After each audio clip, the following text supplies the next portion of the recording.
Tonight, the American people have their voices heard. 435 congressmen, 33 senators, 13 governors, and 1 president, all selected tonight. It's Decision 2012.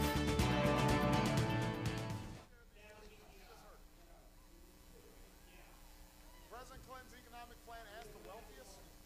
If the president were to be reelected, he's going to continue to... The Citrus TV News election special starts now.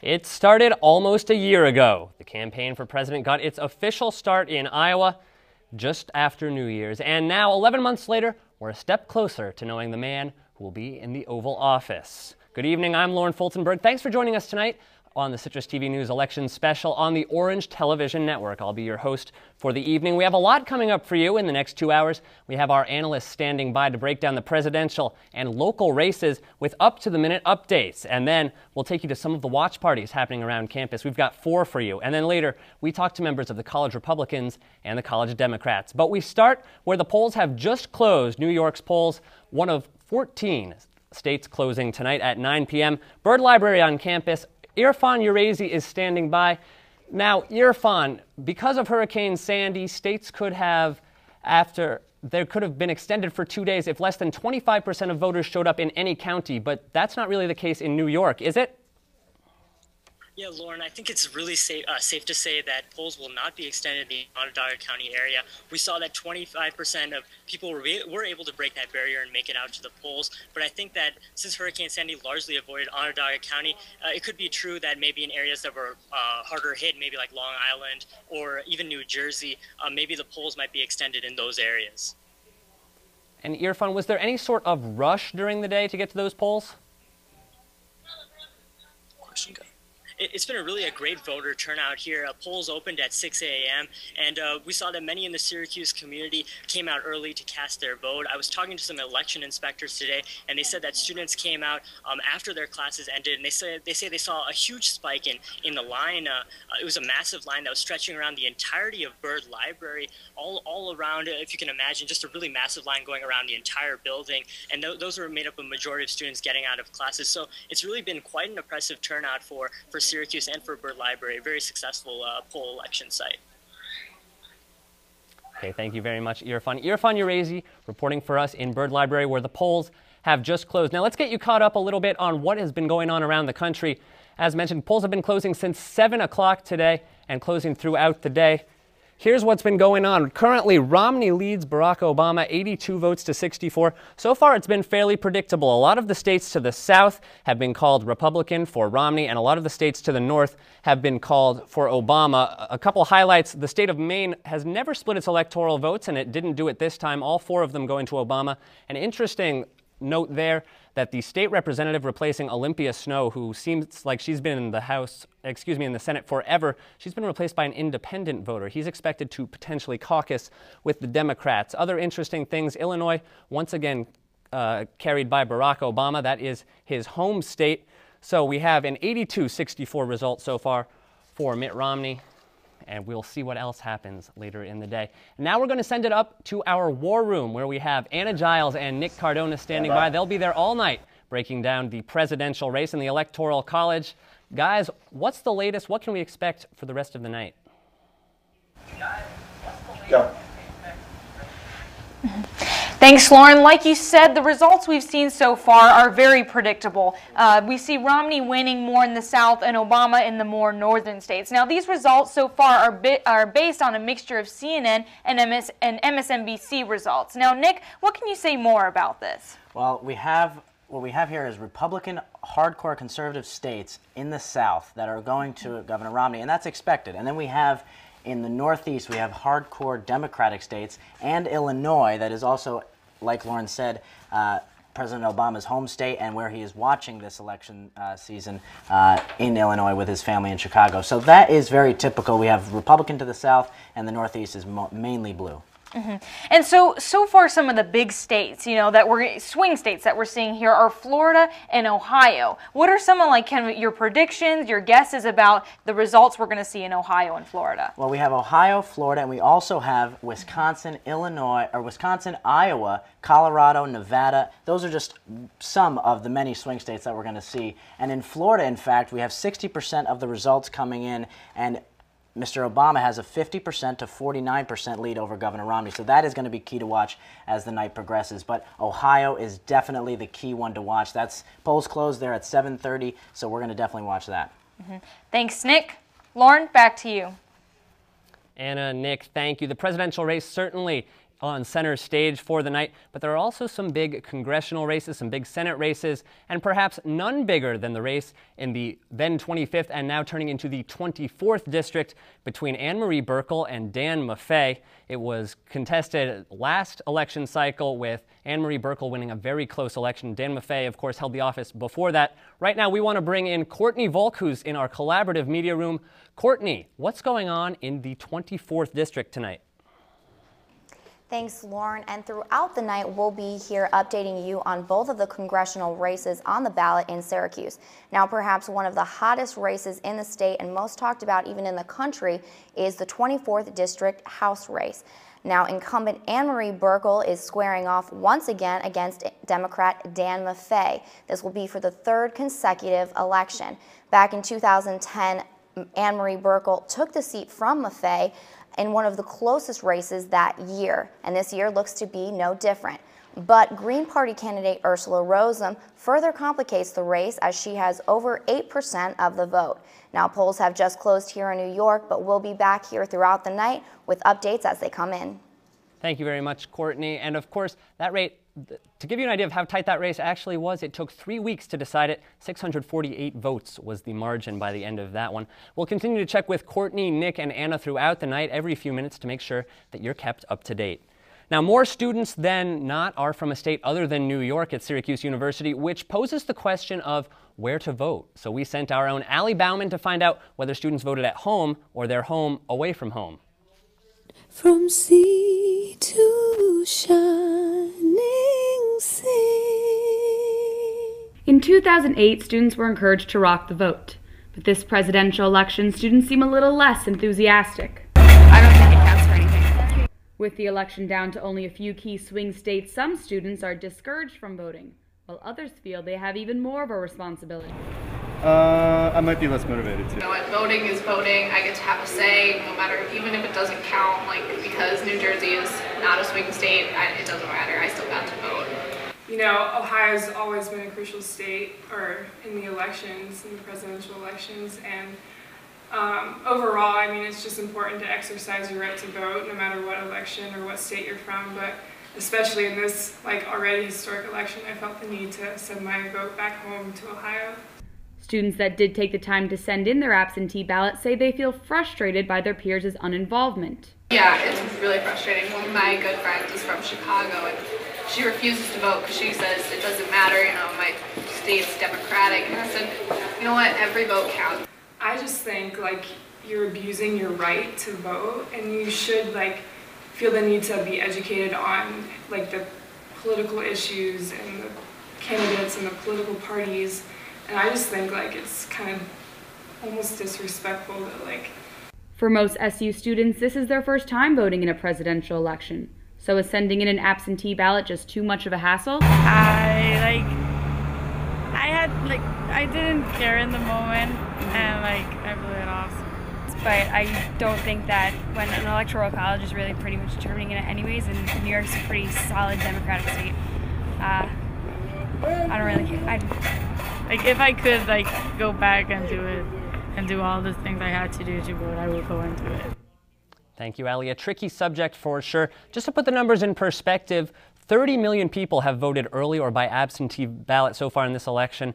And in New York State, more than 21,000 have voted early in just that race between Anne Marie Buerkle and Dan Maffei. And when we return, we've got plenty more coming up for you on the Citrus TV News Election Special. We'll meet the presidential candidates, and we'll also meet Zach Weiss from the College Republicans. Don't go away. You're watching the Election Special on the Orange Television Network.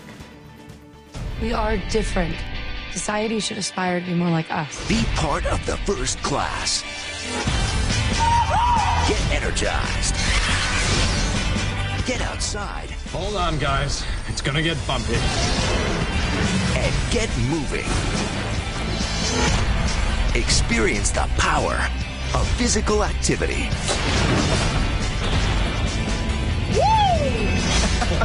Join the movement at ActionHeroAlliance.com.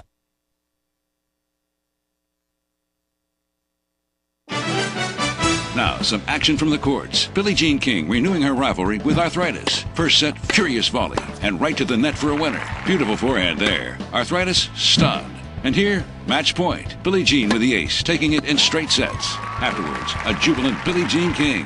Tennis is a weapon for me with arthritis. There's nothing like it for me to hit a ball, run to the ball, anytime, any court. I'm ready. Let's go. What's your weapon against arthritis? Find out at fightarthritispain.org.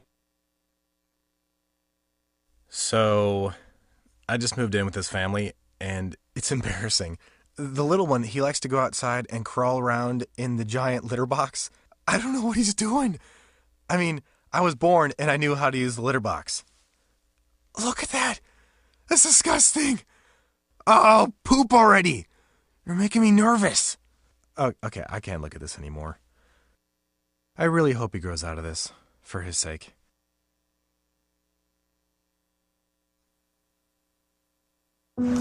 Hi, my name's CJ. A few years ago, my father became seriously ill.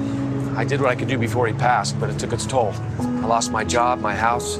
I'm getting back on my feet, but I don't know when there'll be food on the table. How'd I do, CJ? We could be twins. Well, cousins, maybe.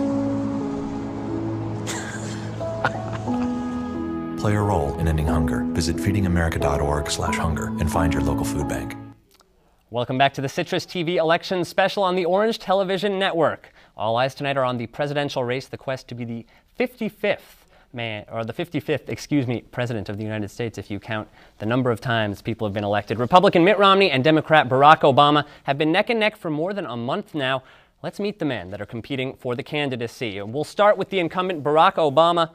Obama promised a lot when he was sworn in January 2009, and he did accomplish some of the things he set out to do, at least. He passed the Affordable Care Act, extending health care to millions of Americans. And though opponents have criticized him for the cost of the program, other big accomplishments include a bailout that many credit with saving General Motors and Chrysler from bankruptcy. And overseas, Obama saw Operation Neptune Spear, which took out Osama bin Laden. Obama won points with social liberals by repealing Don't Ask, Don't Tell, and also by supporting gay marriage. Mitt Romney, on the other hand, comes into the race at 65 years old, older than his opponent. Many think that that could be his last shot at the presidency. He bowed out to John McCain in the 2008 primary election. Romney, more of a businessman, he started first as a consultant and then eventually started his own investment company, Bain Capital. Romney is by and large credited with saving the 2002 Olympic Games in Salt Lake City, cutting its budget and tidying up security. And as governor of Massachusetts, he takes credit for a massive health care overhaul and for seeing his state's unemployment rate fall below 5% while he was in office. In this election, no bigger issue in the minds of the voters of the United States than the economy. And now Anna Giles breaks down what can be a complicated issue.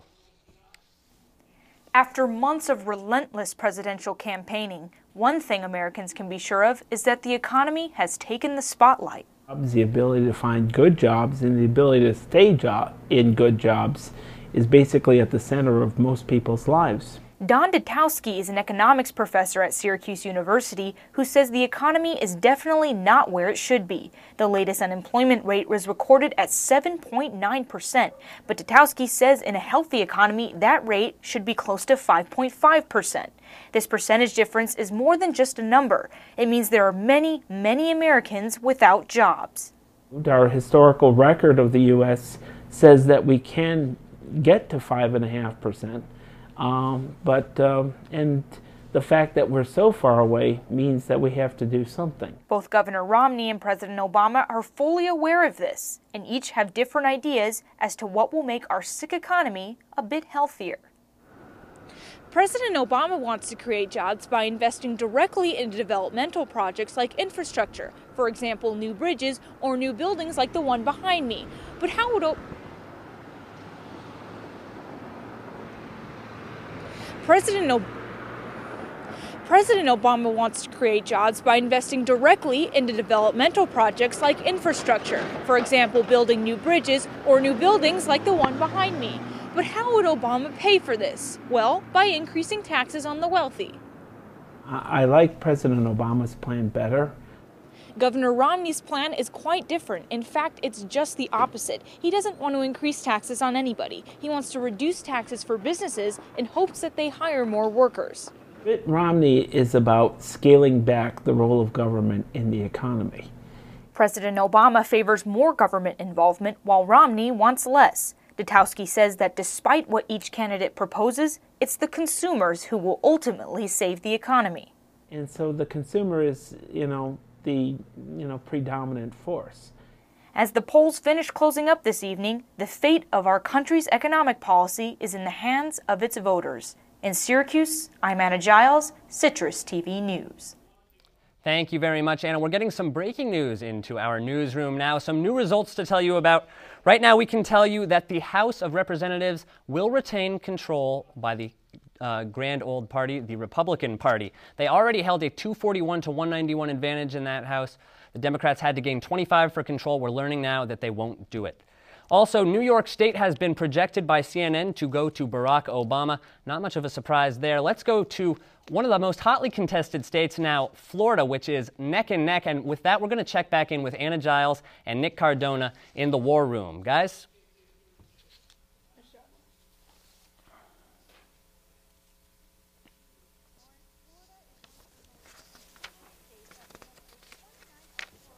It can make a significant difference. Nick, why is Florida so 50-50 between Romney and Obama? Well, there are two counties in Florida, right on the Florida Panhandle, that are virtually projected to go Romney, but they're tied at the moment. And Florida is at a dead heat, 50-50, so we are not sure, with almost 70% of the results coming in Florida. So that is going to be a big, big test for Romney. If Governor Romney does not win Florida, he could be looking at a potential early loss for the White House. So that is Florida in a nutshell. And so kind of what's making Florida such a 50-50 issue right now is the amount of conservative retirees as well as Cuban Americans and Puerto Ricans in southern Florida and central Florida. So it's very liberal, conservative, kind of tug of war, so to speak. Nick, can you expand a little bit on that? Well, the thing is with the Social Security and the retirees, Obamacare is a big, big topic for them, and they kind of side with Romney on things. And that is going to be a big factor for the retirees. Social Security is also a big topic for them. And also, you mentioned the Latin American vote in Florida is huge for Governor Romney and for President Obama. President Obama won Florida last election very, very narrowly, and that Latin vote helped him out a lot. And for Governor Romney, Marco Rubio, senator from Florida, was one of Romney's top surrogates this election season, so he could also help out as well in Florida's close race. So we are just close, dead heat in Florida right now. And so, Nick, when it comes to votes, I mean, a huge part of the election this year was the Latin American vote. And, polls have come in that New Mexico usually goes to Democrat Obama. What about Nevada? Nevada is going to be, it's leaning Obama, and it's moving towards strong Obama, and that's key, because Nevada's unemployment rate is 11.2%. So that means that Romney you would think that he would have the higher favorability rating, but no, he doesn't. Nevada is leaning Obama, and that could play a big part in the Latin American vote, as well as just in the Las Vegas area. That is huge for President Obama and Governor Romney. Thanks, Nick. Lauren, back to you. Anna, thank you very much for the update. A couple other states to fill you in on. Texas, with its 38 electoral votes going for Governor Mitt Romney. Michigan, up north, 16 electoral votes has been declared for Barack Obama. He was always favored in that state, but Romney was starting to creep up on him in the last few weeks. We can now project that Michigan will be called for Barack Obama with its 16 electoral votes. The results so far, delegates 141 to 109 for Mitt Romney, and that popular vote very, very close. When we come back, we'll have the latest results for you, of course, and we'll check back in with Courtney Volk in the local elections, and also what the candidates were doing today at the annual electoral spaghetti lunch. You're watching the Citrus TV News Election Special on the Orange Television Network. We'll see you in a minute.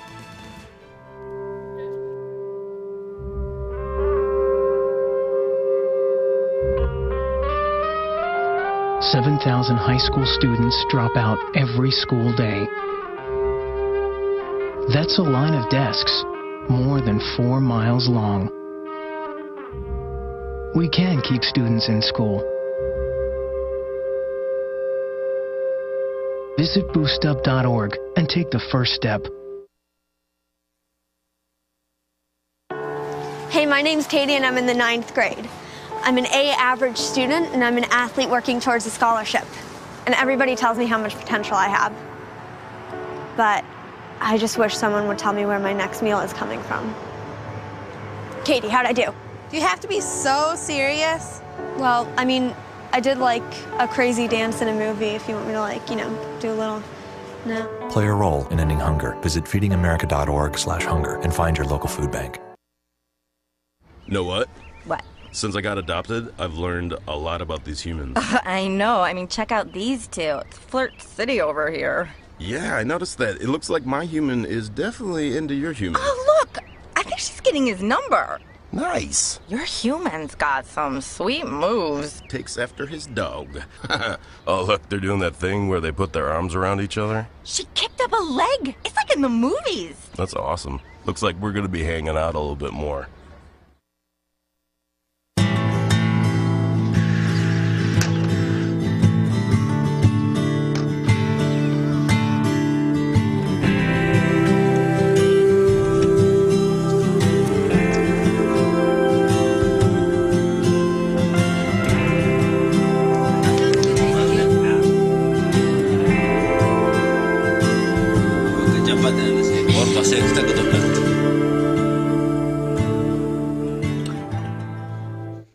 You're joining us now on the Citrus TV Election Special on the Orange Television Network. I'm Lauren Fultonberg, moving things along for you.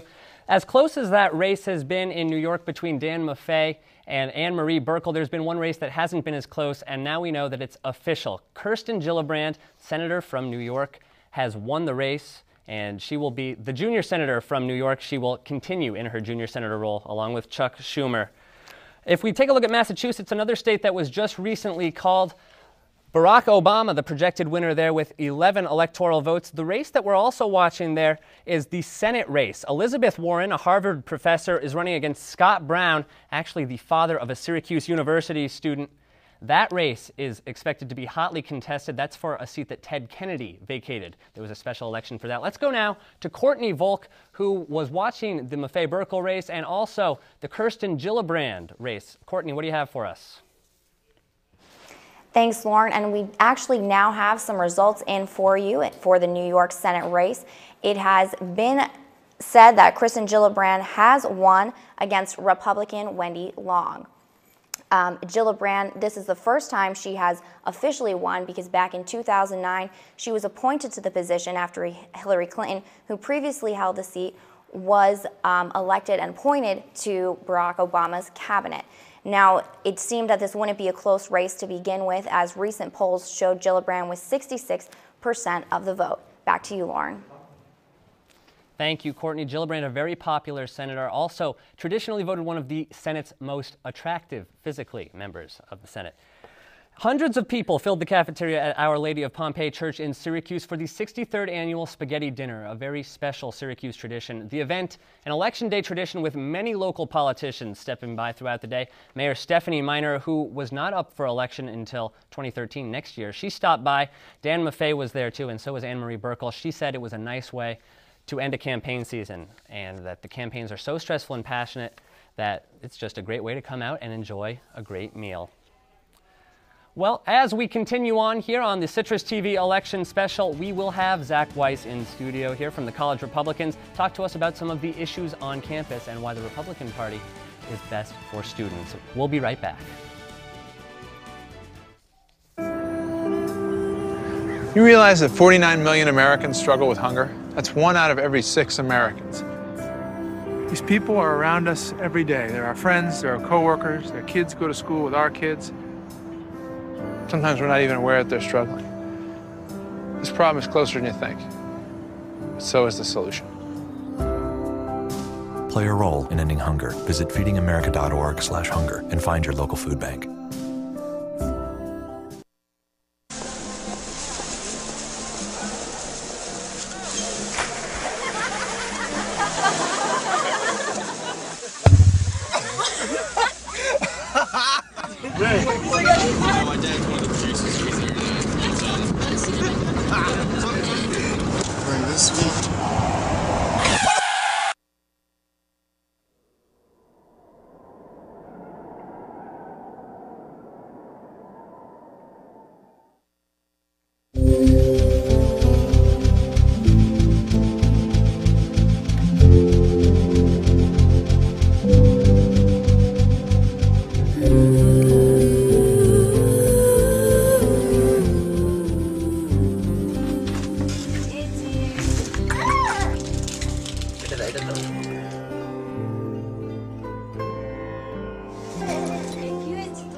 So, I got this new family, and I don't know what it is about this one, but she can't seem to put down that toy all day long. Tap, tap, tap, tap. Oh, and she even talks to it. She talks to that more than she talks to him. What's up, bro? Nice shirt. Who's she talking to? Her mom? She talks to her mom a lot. Welcome back to the Citrus TV News Election Special. We're going to check in with our reporter Chris Wilner, who's at Maxwell Hall for the Maxwell Watch Party that is just wrapping up. Chris, I was wondering what the students' reactions were to the polls and to the entire election events out there.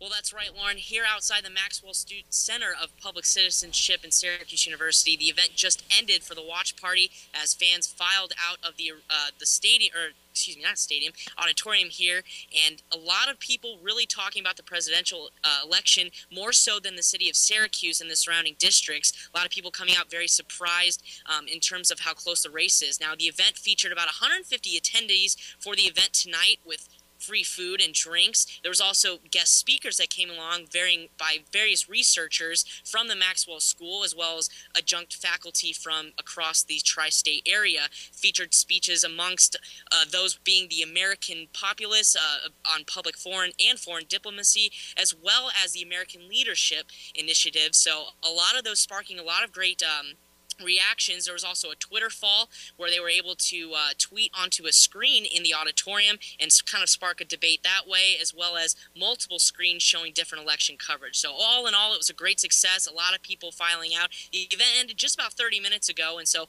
most of the people have left, but a lot of great smiles on their faces. Thank you very much, Chris. Chris Wilner reporting from Maxwell Hall. Nothing new so far to declare in the presidential race. We will tell you that the battleground states of Virginia and North Carolina, the polls closed there earlier in the evening. They are still being contested. They're still being counted. 10 p.m. is when the final battleground states will close. That's Iowa and Nevada among 4 battleground states that we'll be watching there. Right now, let's go back up to the war room where we've got Nick Cardona and Anna Giles. What do you guys got for us this time? Yeah. Hi, thanks, Lauren. So far, Pennsylvania and Michigan have gone to Obama, which wasn't really a surprise. It was projected. But, Nick, what may have contributed Michigan going to Obama? Well, you have the auto industry question in Michigan where Governor Romney wrote an op-ed article, and it was titled, the GM go bankrupt. And that, Romney claims he didn't write that, but the Obama campaign used that to their advantage, and that could have contributed to the Michigan win. The other interesting thing about Michigan is that Governor Romney's father, George Romney, a presidential candidate in 1968, was also the governor of Michigan for 3 terms. So that is also interesting that he couldn't win his home state. And he was born, both Governor Romney and his wife Ann were born in Michigan. So that is interesting topics to talk about in Michigan, and now Pennsylvania is also going Obama, so that is another thing that is going to hurt Governor Romney in the long run. And it's usually presidents, when they have ties to a particular state, they usually win that state, which is why Michigan, again, was kind of, maybe a stab in the back for Romney. But something else that might have contributed to the Democratic vote in Michigan and Pennsylvania, as well as New Mexico, is very relaxed voter ID laws. Pennsylvania, originally they were going to implement very strict photo ID laws, but it didn't pass for this November election. So it's very relaxed this time, which can significantly contribute to the Democratic vote, and that's especially the case for New Mexico as well, where many of the voters do not have registration, do not have a form of ID or any of that whatsoever. And the other thing about Pennsylvania, which is interesting, is that in the final couple of hours, the final 24 hours, Pennsylvania was kind of giving a pushback to Governor Romney, and Romney spent a couple more days, a couple more trips in Pennsylvania, and he was trying to connect to those Pennsylvanian voters and trying to gather back those independent voters in Pennsylvania, and that was very hard for him to do, obviously, and he spent a lot of money in Pennsylvania in the last 24 hours, and obviously it didn't pan out the way he would like it, so it's going to be a difficult road for Governor Romney. And so, Nick, let's take one more update on Florida. So far, I mean, that's going to be really, it's split again. Is there anything further we have on that? It's just the votes are coming in rapidly now. We're at about 79 to 85% of the vote counted in Florida, and still it's a dead heat. We really don't know. The 2 counties that I mentioned earlier on the panhandle of Florida, those are also in a dead heat, but they're favoring towards Romney. So it looks like Obama has the lead right now in Florida by 1 percentage point, 50 to 49, and now Governor Romney's just going to have to win this. Thanks, Nick. Lauren, back to you. Anna, Nick, thank you as always. Funny you mentioned those voter ID laws, normally making it harder for voters to get to the polls. In one state, in Virginia, it's actually making it easier. That's where you can actually vote without your photo ID, and then in order for it to be counted, it will happen on Friday. So that could delay the result in Virginia, a battleground state. All right, so we're still waiting for Zach Weiss from the College Republicans, but in the meantime, we spoke to the University College Democrats president, Colin Crowley, earlier this week. We talked to him about the presidential election. He said that President Obama has done his best in these 4 years, but he continues to struggle with the Republicans in Congress. He's been doing what he can. You know, he has Republicans in Congress that have been blocking him every step of the way. Mitch McConnell, the Republican leader of the Senate, has said that the sole goal for the past 2 years, 4 years really, has been to stop the president from having successful legislation go through.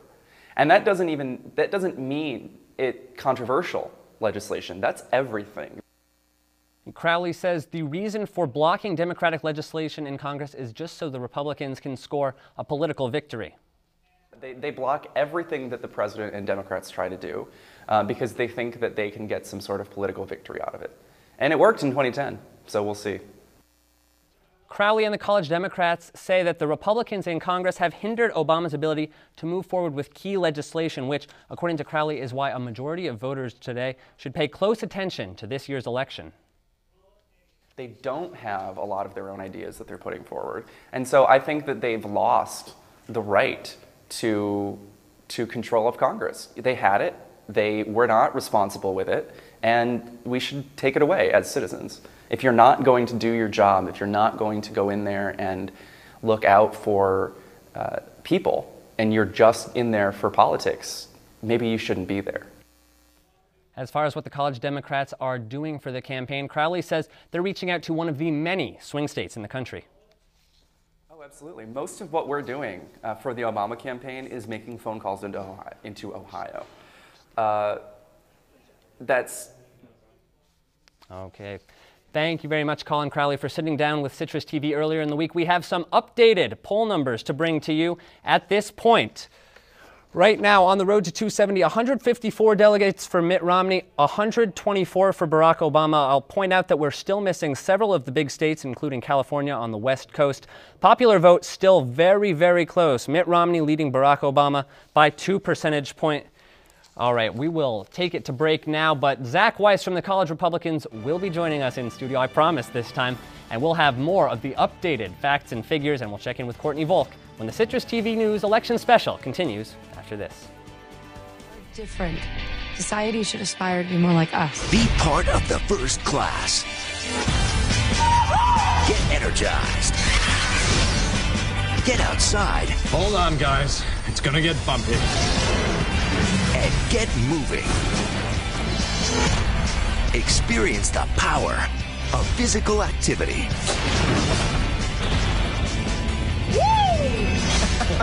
Join the movement at ActionHeroAlliance.com.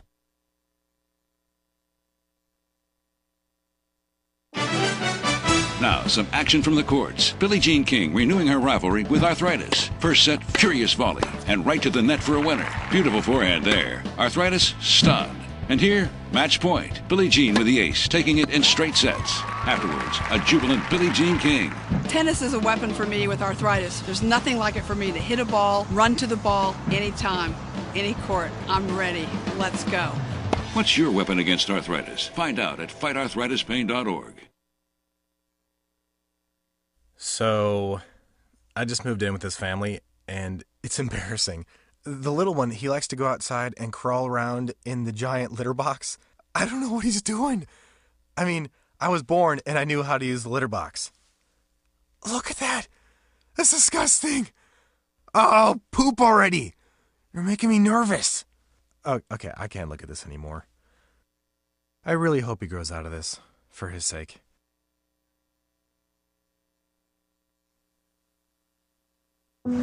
Hi, my name's CJ. A few years ago, my father became seriously ill. I did what I could do before he passed, but it took its toll. I lost my job, my house. I'm getting back on my feet, but I don't know when there'll be food on the table. How'd I do, CJ? We could be twins. Well, cousins, maybe. Play a role in ending hunger. Visit feedingamerica.org/hunger and find your local food bank. We have the College Republicans with us in studio. We have Zach Weiss, the chairman of the College Republicans, and Dimitri Scampus. Thanks for joining us tonight, guys. Let's just start with your organization this year. You've done, it seems like, a great job of bringing some speakers to campus. Sure, yeah, we had Arthur Davis come. He was a really great speaker. He's a former supporter of the Democratic Party. It was really great to see how he, kind of changed his party loyalty. And then just yesterday we had Steve Forbes, who's kind of a legend within our party. So we were definitely happy to have him. Speaking all about why capitalism was important for the country. Of course. Right? And why is capitalism important for this country? I mean, like right now there's a big debate as to like how far, capitalism should go and what limit should be placed on it. And I think Steve did a great job saying that, the market always finds solutions to the problems that, we face in our everyday lives. And there's no need to put further, regulations and rules to limit what businesses and people can do and what we can achieve in this country. And you, in your own backyard here, it seems like we've got a great political race, an easy one to be active in. Anne-Marie Burkle and Dan Maffei.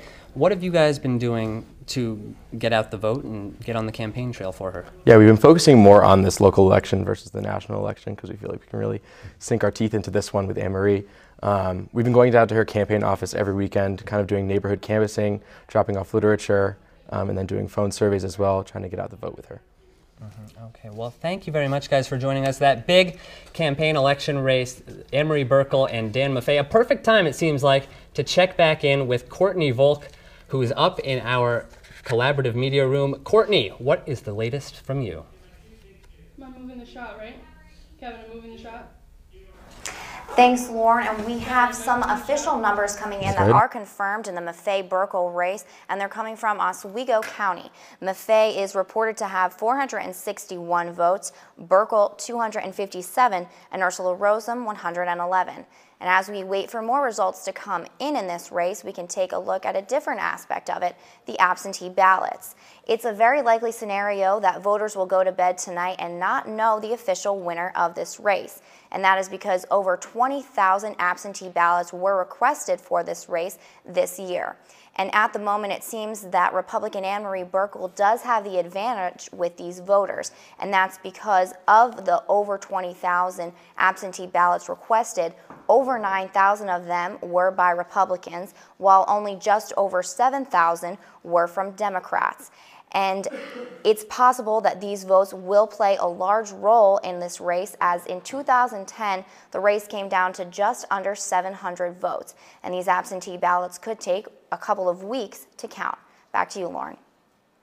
Won't start counting those ballots until November 17th in New York State. That's when they start counting the absentee ballots. And now we'll go from the collaborative media room to our war room, where we have Nick Cardona and Anna Giles with a presidential update. Guys. Thanks, Lauren. So right now, the state that is in the biggest deadlock is Virginia. And part of that could be because of military bases that may lean more conservative, as well as more democratic areas in Virginia, such as government workers. There's a lot of government workers in Virginia, which may lean more democratic. Now, Nick, what are the specifics here? What are we looking at percentage-wise? Well, percentage-wise, we're looking at a 52 to 47% lead for Governor Romney, with about 50% of the electoral votes counted, the popular vote counted. And now we're going to look at the one county in Virginia, Montgomery County, which has been a good barometer for the last couple of elections to declare who won the state of Virginia. And that is now at 50% Governor Romney and 48% President Obama, with about 70% reported in that county as well. So that is going to be a huge barometer for this whole state of Virginia as a whole. And Virginia, in fact, is now, according to 538 blog on the New York Times by Nate Silver, Virginia is the second highest chance of deciding who the next president of the United States is, behind, of course, our favorite state of Ohio. Exactly. So what about campaigning in Virginia? Has Romney been doing, I mean, from things, New York Times has reported that, Romney's been trying to campaign, in terms of ad spending, it's been very equal between Obama and Romney. Is campaigning in there? I mean, does it tend to lean more towards Romney? Well, the thing about the campaign for the Republicans and Governor Romney is that Governor Romney announced his running mate, Representative Paul Ryan of Wisconsin, in Virginia. So that was huge for the Republican Party, and that was huge for Representative Paul Ryan and for Governor Romney. So that would have helped with the visits, campaign visits. But Virginia is just one of those states that they made just as many visits to, Ohio and everything like that. So Virginia is going to be a good rap. Thanks, Nick. Lauren, back to you. Anna, thank you very much. And we have some breaking news from the election front. Another state projected for President Barack Obama. It's Pennsylvania, officially this time, 20 electoral votes from Pennsylvania going into Barack Obama's tally. When we come back, we'll have more on the latest from the election special. Thanks for sticking with us. We'll be right back.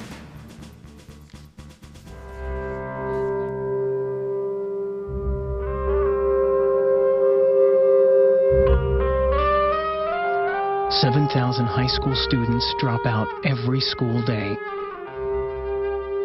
That's a line of desks more than 4 miles long. We can keep students in school. Visit boostup.org and take the first step. Hey, my name's Katie and I'm in the 9th grade. I'm an A average student and I'm an athlete working towards a scholarship. And everybody tells me how much potential I have. But I just wish someone would tell me where my next meal is coming from. Katie, how'd I do? Do you have to be so serious? Well, I mean, I did like a crazy dance in a movie if you want me to do a little, no. Play a role in ending hunger. Visit feedingamerica.org/hunger and find your local food bank. Know what? What? Since I got adopted, I've learned a lot about these humans. I know. I mean, check out these two. It's Flirt City over here. Yeah, I noticed that. It looks like my human is definitely into your human. Oh, look! I think she's getting his number. Nice. Your human's got some sweet moves. Takes after his dog. Oh, look, they're doing that thing where they put their arms around each other. She kicked up a leg. It's like in the movies. That's awesome. Looks like we're going to be hanging out a little bit more.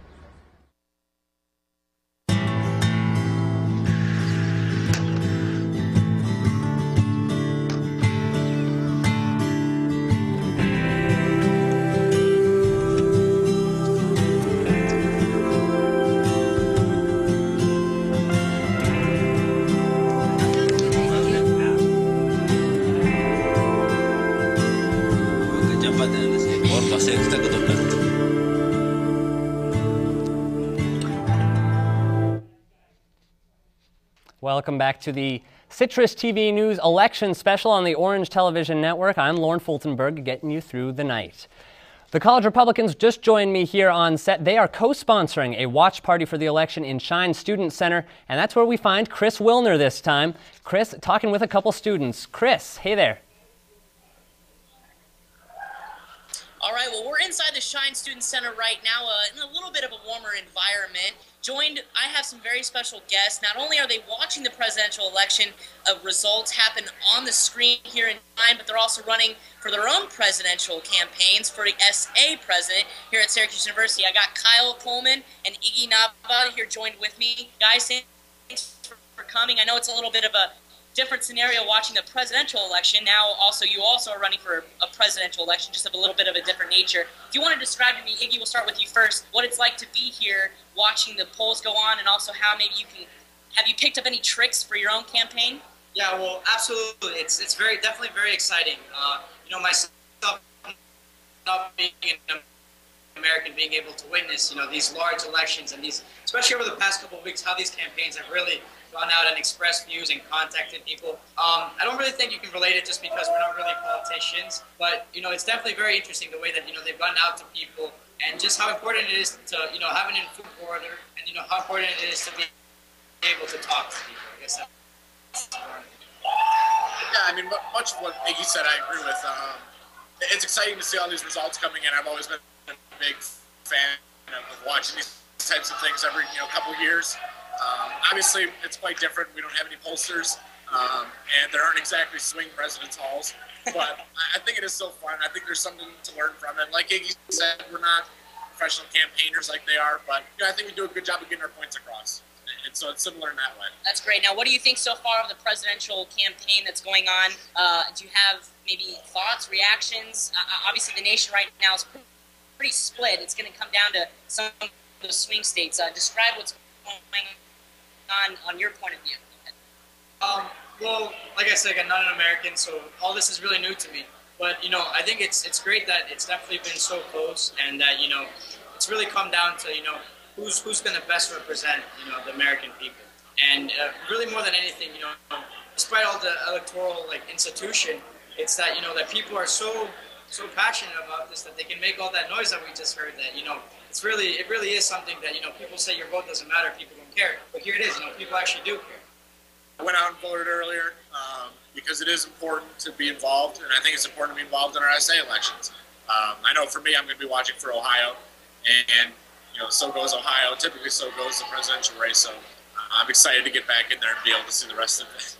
All right, well, thank you very much, and good luck for your own elections. As reporting live from the Shine Student Center, things still really happening here. A lot of students, about 75 to 100, still in attendance watching the elections. Back to you, Lauren. Thank you, Chris. Two candidates of a different kind for Student Association, and we will have your Student Association live debate right here on the Orange Television Network. That's on Sunday evening. 4 candidates. Keep a lookout for that. All right, back to presidential politics. We've got some important breaking news, as always, here on the Orange Television Network Citrus TV election special. We can now project at Citrus TV that Barack Obama has won the state of New Hampshire. That's one of the biggest swing states, well, not biggest in terms of size, but one of the most contended swing states in this election. If you'll remember, that's where the Republicans like to start their caucusing every year. And now we're going to send it back to the war room. We've got some polls closing at 10 o'clock. I'm just going to give you a quick update before we go there. Ohio is leaning towards President Barack Obama. That's the latest there. A reminder that no Republican has ever won the election without winning the state of Ohio. So we move forward to these polls that are closing at 10 o'clock. Iowa is the big one, the swing state. Anna and Nick, what can we expect from these 10 p.m. closings? And predictions are in for New Hampshire, which is now being awarded to Obama. Now, this state was originally a toss-up state because a lot of the residents there were very anti-government and did not want government encroaching on their personal rights. But so it was a surprise that it did go, or they're predicting that it's going to Obama. Now, Nick, is this a surprise? Is this going to benefit Obama? It is going to benefit Obama. It only has 4 electoral votes, but those are very important electoral votes when you have a race as close as this one. And then what we're going to talk about in New Hampshire is that Governor Romney announced his campaign back in 2010 in New Hampshire. So he started this entire journey off in that state, which is now projected to go to President Obama. And that's a big turn. It was a toss-up state. Governor Romney spent a lot of time in the last 24 to 48 hours in New Hampshire, and so did President Obama. Campaign dollars were spent in that state just as much for both candidates. So it is a surprise. It is.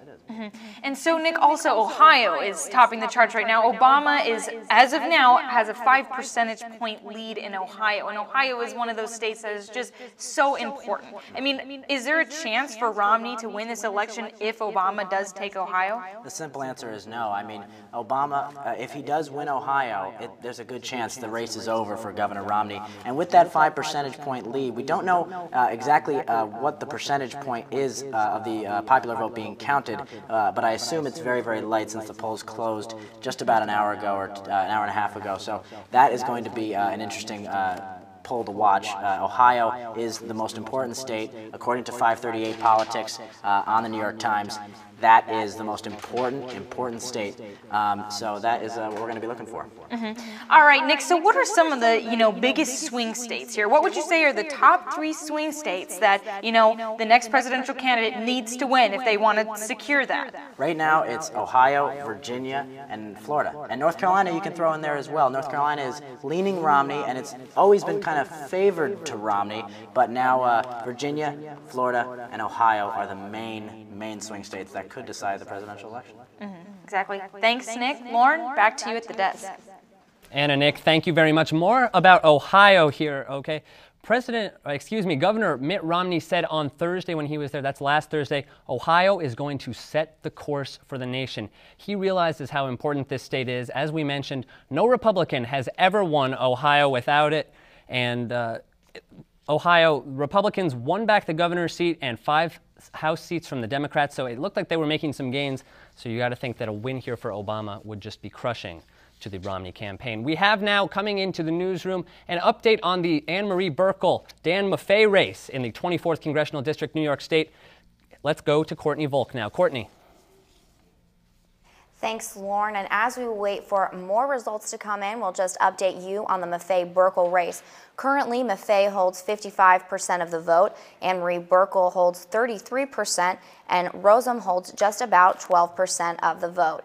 And as we wait for more results to come in, we'll take a look at what Green Party candidate Ursula Rosom spent her day doing today. While the candidates Dan Maffei and Anne Marie Buerkle spent their day attending election events such as the Spaghetti Supper, Rosom spent her day at Hancock Air Base protesting drones with former Green Party candidate Howie Hawkins, who was the candidate back in 2010. They were protesting there with other activists from the Syracuse Peace Council, where Rosom is a staff organizer. Rosom said that Republicans and Democrats seem to want to use these drones as a defense for the country, which she does not support. As an avid Twitter user, she has been sending out tweets in the past few weeks with the hashtags Ground the Drones and Peace Now. Back to you, Lauren. Thank you, Courtney. Rosom, always a little bit under the radar. She just finally released her first political ad of the season with less than a week to go before the election. Okay, and another quick update on the House of Representatives. We're learning now that the grand old party, the Republican Party, has gained 5 seats in the House of Representatives. The Democratic Party has lost 3, so looking like it's just building on that majority for the Republican Party. When we come back, we'll have plenty more for you. We're getting to about halfway through our election special on Citrus TV. Polls close at 10 in Iowa. We'll have the latest when we come back.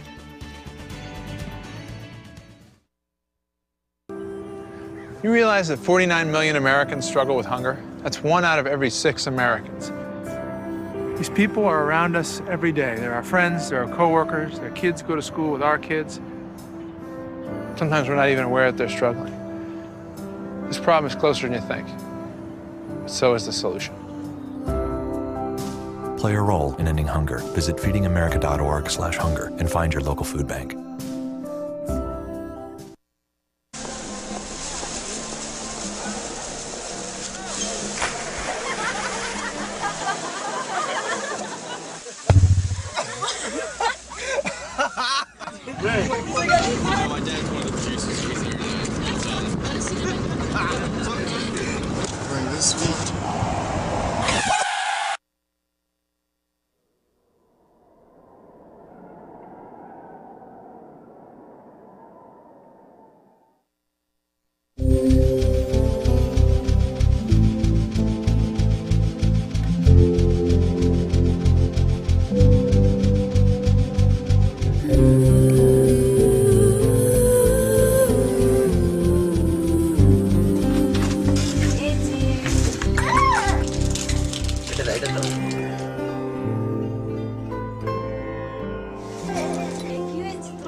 So, I got this new family, and I don't know what it is about this one, but she can't seem to put down that toy all day long. Tap, tap, tap, tap. Oh, and she even talks to it. She talks to that more than she talks to him. What's up, bro? Nice shirt. Who's she talking to? Her mom? She talks to her mom a lot. Welcome back. We're just minutes away from the polls closing. The next wave of polls closing, 10 o'clock is the cutoff for Iowa, Oregon, and a few other states. First, though, we have some new results for you. The state of Wyoming, we've just learned we can project that Mitt Romney will win that state, and it's 3 electoral votes. It's been shown that Wyoming, because of its low population, is one of the best represented states in the Electoral College, one of the most powerful, where your vote matters the most. Now we're going to send it up to Anna Giles and Nick Cardona in the War Room, where we still have a few battleground swing states like Colorado and Wisconsin. They closed at 9 p.m. here. Those are still being decided. Do we have any update on those, guys? Predictions are in for Wyoming and New York. New York, it looks like it's going to go to Obama, and Wyoming, Romney. Now, there's a lot more very tight elections going on right now in Colorado and Florida. Nick, can you expand on those? How close are we? Well, we just received word that Colorado has Obama up by 4% with about 49% of the vote in. That's are just in with Colorado. That's a big state for Governor Romney to win. If he does not win Ohio, that's always going to help him. So, and that's obviously going to help President Obama as well. And in Florida as well, we do have more results. They're not, it's too close to call for CNN as well as MSNBC. It's way too close to call. 50% favor Obama, 49% Governor Romney, about 85% of the electorate in as of now, but it's too close to call. So Colorado, Florida, big states that are making headlines right now. And again, Florida is 29 electoral votes, so it's a big one. And so let's take a more general, taking a more general look at our electoral votes here. I mean, so far we've had Obama with just a slight lead in electoral votes. And so, Nick, what states is Romney going to have to win to start winning to make up those votes he's losing? Romney's going to have to win Florida. He's going to have to win Virginia, North Carolina, and he's going to have to win Ohio. And if he doesn't win Ohio, that's probably going to be the election right there. And he also is going to have to carry Colorado and Nevada. And Nevada we just received word that it's also leaning Obama as well. So that is going to be an interesting race right now. He has to win those states to even have a slight chance of taking the White House.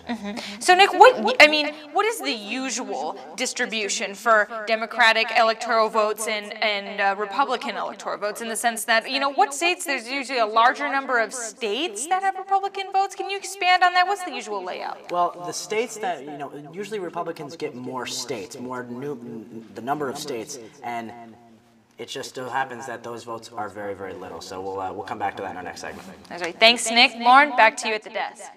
Thank you, Anna and Nick. Bold words there from Nick Cardona. Romney must win Ohio to win the election. Let's move on now. As we hit 10 o'clock here, just about there, let's take a look at the polls that are closing at 10 o'clock. As we said at 9 o'clock, some important states, Colorado and Paul Ryan's home state of Wisconsin, closing at 9. We're still waiting on the results from a couple of those states. 10 o'clock, Iowa and Nevada, big important swing states, especially if Romney can't pull off Ohio and Wisconsin. And then later on at 11 o'clock, California, Idaho, Oregon, Washington, and Hawaii, which actually has the lowest voter turnout of any state in the country, and then not pictured on there, Alaska, bringing it home at 1 a.m. All right, when we come back, we have the details on the fastest growing minority in the United States. That's the Latino vote and how it is affecting the rest of the presidential election. Stick with us on the Citrus TV News Election Special. We'll be right back. So, I'm kind of new here, but I've noticed a trend. My human does this funny thing where she goes around and gets all my toys, and then she hides them in that basket by the door. You know, but it's always the same basket, and it's always in the same place. And then she acts so surprised when I find them, but, you know, she's putting them in the same basket. Again. It's like, hello, that's where you put it last time. You were the worst at hide and go seek.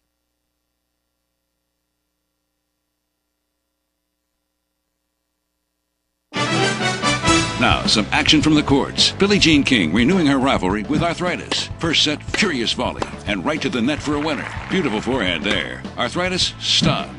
And here, match point. Billie Jean with the ace, taking it in straight sets. Afterwards, a jubilant Billie Jean King. Tennis is a weapon for me with arthritis. There's nothing like it for me to hit a ball, run to the ball, anytime, any court. I'm ready. Let's go. What's your weapon against arthritis? Find out at fightarthritispain.org. We are different. Society should aspire to be more like us. Be part of the first class. Get energized. Get outside. Hold on, guys. It's gonna get bumpy. And get moving. Experience the power of physical activity.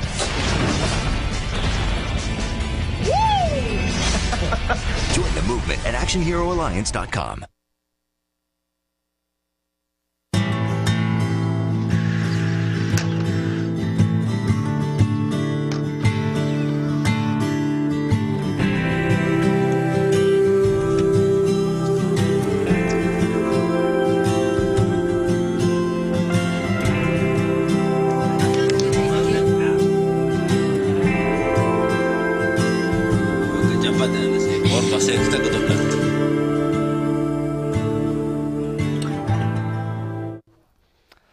Welcome back. We've got some big news coming from Massachusetts, not in the form of a candidate, but in the form of an issue. We've just received word that the state of Massachusetts has approved medical marijuana use in the state.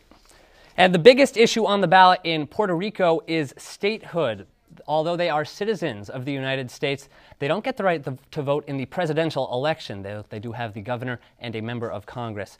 So during this presidential race, the Latino community has played a big role in the candidates' campaign, and part of this community is, of course, the Puerto Ricans, who are the second largest Latino group in the U.S. after the Cubans, about 4 million of them. However, did you know that not all Puerto Ricans can vote for the president? Citrus TV News reporter Valeria Aponte will explain why some Puerto Ricans don't have this right. If we're going to be called U.S. citizens, then yes, we should have the right. Due to a bilateral pact that the United States and Puerto Rico have, these two nations share the same citizenship, currency, and military. However, Puerto Ricans living in the island as permanent residents do not share all the rights residents of the 50 states have. Basically, we cannot vote for the president. Limited rights indeed. Even though Puerto Ricans don't pay federal taxes, they do have to pay their own. When it comes down to voting, a Puerto Rican can vote for the presidential elections just as long as he or she is a permanent resident in one of the 50 states and registered to vote there. However, by doing this, they waive their right to vote for the governmental elections back in the island. This is a fact that does not suit well to Ramirez, that she has to choose between these two options. We should be able to vote. It just makes us second-class citizens that we can't vote. That's probably the reason why I cannot call myself American. Isn't that like one of the primary rights that Americans have, is that they could vote? Rita Paniagua is a Puerto Rican that has lived in Syracuse since 2003. She is currently the executive director of the Spanish Action League and has her own radio show focused on discussing the Latin community. She did experience the process from first voting absentee to eventually registering to vote in the city of Syracuse. The process is not hard. I think what is hard is it's within you, you know, because your affinities are as a Puerto Rican. I mean, my home is Puerto Rico, and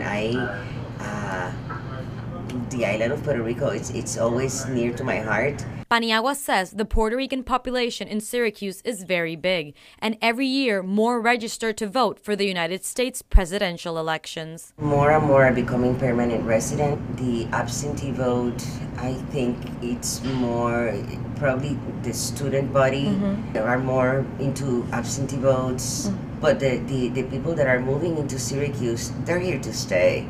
Puerto Rico does have a representative in the U.S. Congress called the Resident Commissioner. However, he has no vote in any matter. He is just a voice for the Puerto Rican people. Valeria Ponte, CitrusTV News. Thank you, Valeria. Really a curious case there in Puerto Rico. They actually hold primaries for the Republican and the Democratic presidents, but they don't get a say in the general election. And a reminder that even if that referendum does pass in Puerto Rico, that doesn't necessarily mean that it will become a state. From there, it would take a constitutional amendment or at least some sort of action from Congress to make it a state. All right, we have some more big news out of Massachusetts right now. One of the hottest Senate races, it's Scott Brown and Elizabeth Warren. This is for Ted Kennedy's old seat from the 2010 election that he vacated, or it was a special election, excuse me, in 2010 to appoint Scott Brown. Elizabeth Warren, a Harvard University professor, unseating Senator Scott Brown, who is the father of Ariana Brown, a Syracuse University student. That's the big news in the Senate race. Now let's go back to Courtney Volk, who's looking at the hottest race in New York State, Dan Maffei and Anne Marie Burkle. Courtney. Thanks, Lauren. We do have another update for you in the Maffei-Burkle race. With 102 of the 427 districts reporting for Onondaga County, Dan Maffei is in the lead. Maffei currently has 17,753 votes. Burkle has 16,573, and Ursula Rosum has 3,404. And overall in the state of New York, Dan Maffei is in the lead with 47% of the vote. Burkle has 43 and Rosum has just about 9. That puts it very close, with Burkle making a huge jump, bridging the gap between her and Maffei, as they have just less than 4% between them. Back to you, Lauren. Thank you very much, Courtney. And a reminder not to get too far ahead of yourself in that sort of race. Dan Maffei was declared the winner of that race, but it was found afterwards, after a recount, that Anne Marie Burkle was actually the winner. Okay, we've got some big news on the West Coast where some of the polls are closing, some of them getting close to closing. Let's go right to the war room now with Anna Giles and Nick Cardona. Thanks, Lauren. Montana and Utah have both been predicted to go to Romney, and so now let's take a look at the West Coast here. What are some of your predictions, Nick? What states are going to go to Obama? What states are going to go to Romney?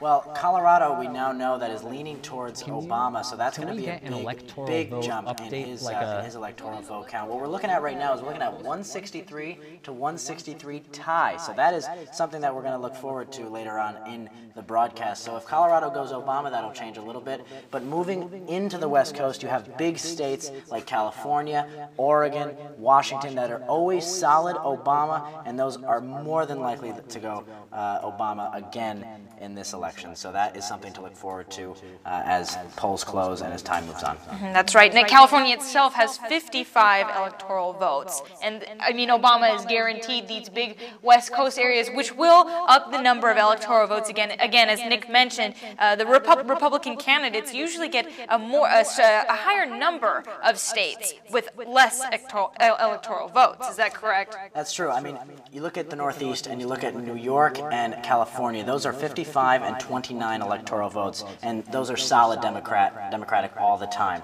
So those, you know, while Obama and the Democrats will win more electoral votes, possibly, the Romney campaign will most likely win more states. So that, but you have Montana, North Dakota, South Dakota, Wyoming that are all 3 electoral votes or less. So. Thanks, Nick. Lauren, back to you at the desk. Thanks, guys. Anna Giles and Nick Cardona in the War Room. Let's give you a little bit of an update. The big picture of this election, we've been focusing on so many states. The big picture, still very close in the popular vote, 50% to 48% in favor of Mitt Romney.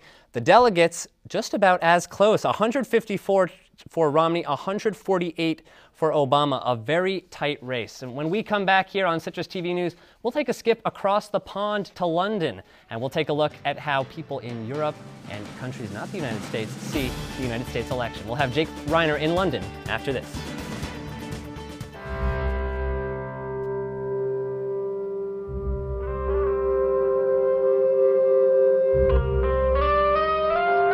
$7,000 high school students drop out every school day.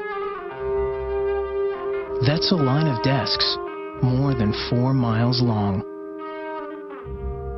We can keep students in school. Visit boostup.org and take the first step. Hey, my name's Katie and I'm in the 9th grade. I'm an A average student and I'm an athlete working towards a scholarship. And everybody tells me how much potential I have. But I just wish someone would tell me where my next meal is coming from. Katie, how'd I do? Do you have to be so serious?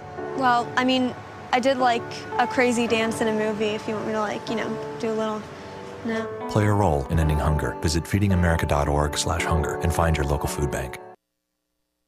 Know what? What? Since I got adopted, I've learned a lot about these humans. I know. I mean, check out these two. It's Flirt City over here.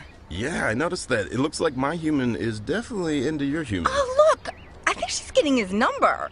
Nice. Your human's got some sweet moves. Takes after his dog.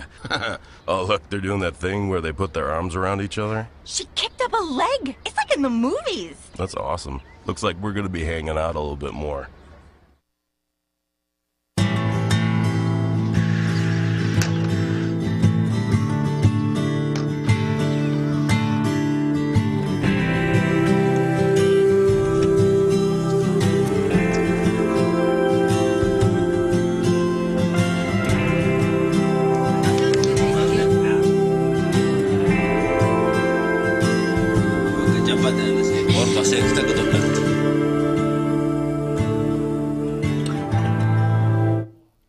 Welcome back to the Citrus TV News election special on the Orange Television Network. I'm Lauren Fultonberg. Let's go across the pond now. When Barack Obama took office, he made it a priority to improve the United States' standing with foreign countries, and he had pretty much immediate success. Foreigners view the United States much more favorably now than they ever did before, and although it has declined since he took office, it's still very high. 80% of Europeans still express confidence in Obama, that according to a Pew poll.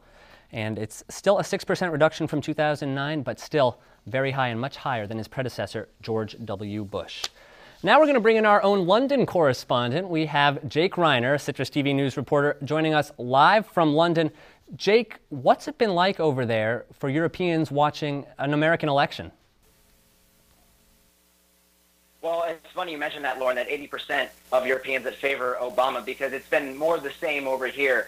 A lot of people that I've talked to on the street have supported Obama just because of the fact that they've known him. They know who he is. They've seen him for 4 years, and his likability is up. And I mean, of course, if you look at the other side of the spectrum, you have Mitt Romney, who they really don't know much about. They've not really gotten a chance to get to know him. And the one time, if you remember, during the summer in the Olympics, he came over to London and sort of criticized them for not being prepared for the Olympics due to security issues. But in terms of the media coverage, it's been unbelievable. The U.S. election has gotten so much play over here on the big networks like the BBC and Sky News, and then all over the newspapers, most of them having election specials and front page stories. So it's been the hype here has been quite big. Okay, thank you very much. That is Jake Reiner reporting for us live from London. We're going to go right from Jake now to Courtney Volk, who is in our collaborative media room with an update on the congressional and local elections. Courtney, what do you got for us? Thanks, Lauren. And we have another update again in the Maffei-Burkle race. The biggest news right now is we have two sources confirming that Ursula Rosem has conceded And we do have updates in the overall race. Right now, Maffei holds 35,227 votes. That's 48.5% of the vote. And Burkle has 31,130, which translates to 43% of the vote. It seems that Maffei is gaining back his lead that he had before.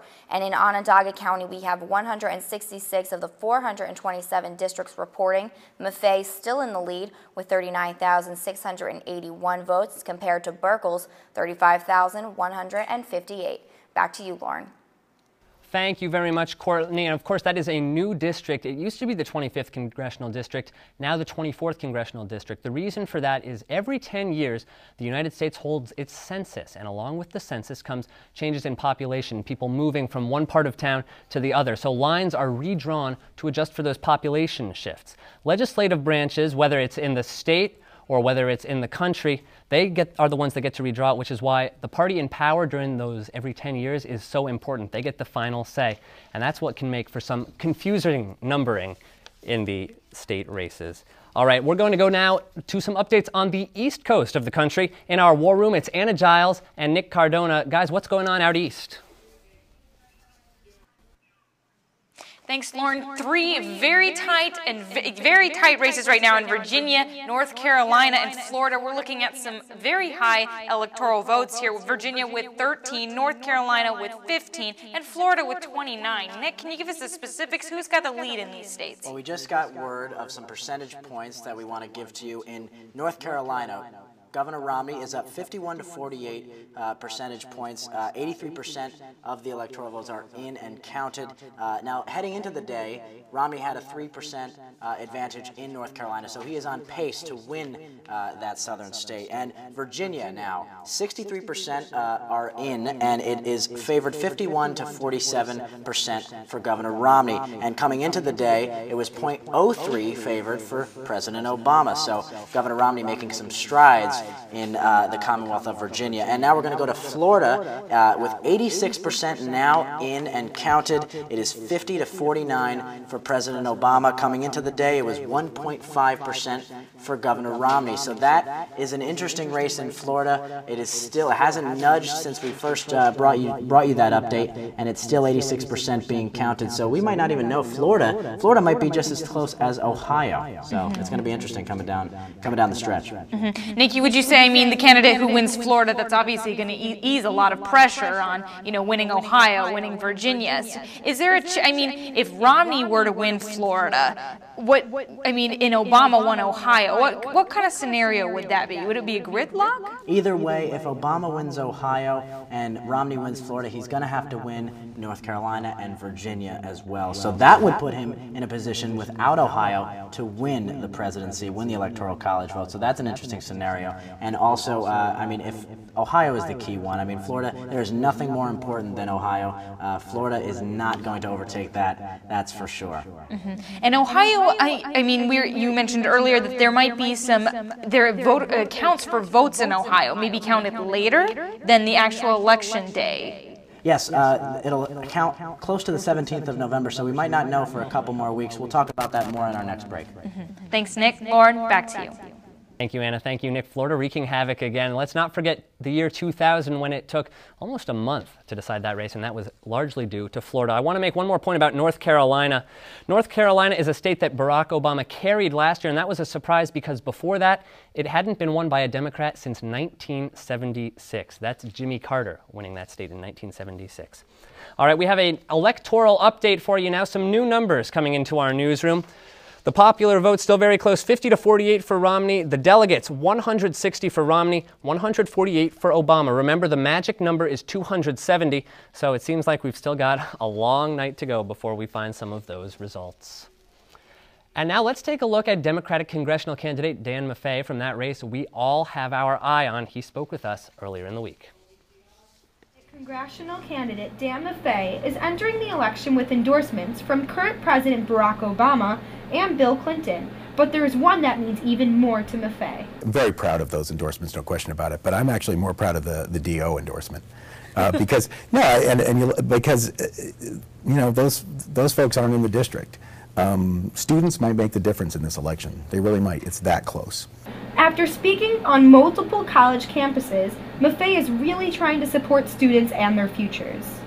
People are graduating college with essentially a mortgage, but no house. And that's a real problem. So one of the things we need to do is help students pay off their student loans. And one way to do that is if you're willing to take a job that is needed somewhere, like say a primary care physician here in Syracuse, or you go to law school but you don't want to be a corporate lawyer, you're willing to do public interest law, then it should be a percentage of your income is a way to pay off your student loans. Leading up to the election, Maffei didn't attend debates or forums, which were actually campaign events for his opponent, Anne-Marie Buerkle. It didn't make any sense. There was no grounding, no set of rules that would allow us to debate things. It's interesting, the organizers of that debate insisted during the negotiations that foreign policy be a big part of the debate, and there was only one foreign policy question asked. I don't know what they were doing exactly, but it didn't make any sense to me. Make sure to get out and vote on November 6th. Alex Resnick, Citrus TV News. Thank you very much, Alex. That Maffei-Buerkle race getting the reputation of being one of the uglier races in the country, and it's also, you've seen the ads on television, it's one of the costliest campaigns for the House of Representatives in the entire country. About $8 million has been spent just in that race alone in New York State. That's just the start of the rivalry between Dan Maffei and Anne-Marie Buerkle. It's so intense that the entire country has its eyes on it. Citrus TV reporter Steph Machado tells us about all the trash talk. Anne-Marie Buerkle, Dan Maffei, a fight for the 24th District congressional seat that's lasted 6 years. Maffei won it in 2008, Buerkle won it in 2010 by only about 600 votes. And now, Election Day 2012, they face off again, and the attacks have been ruthless. He gave out $200,000 in bonuses on his way out the door. In terms of the so-called bonuses, my staff worked hard for the people of this district, and I thought they should be compensated appropriately. Maffei attacked Buerkle's record on women's health. Buerkle co-sponsored a bill with Congressman Todd Akin that would redefine the term rape to mean only forcible rape. Buerkle declined to comment for this story, but she responded to the ad with a press conference. What he did with this ad is wrong, it's desperate, it's pathetic, and it insults every woman who's ever... What she couldn't say is that it wasn't true. May Memorial Church is one of the polling places here in the 24th District, and voters said the attack ads on television did not sway their vote at all. I change the channel every time they come on. Complete turnoff. I really am sick and tired of watching them.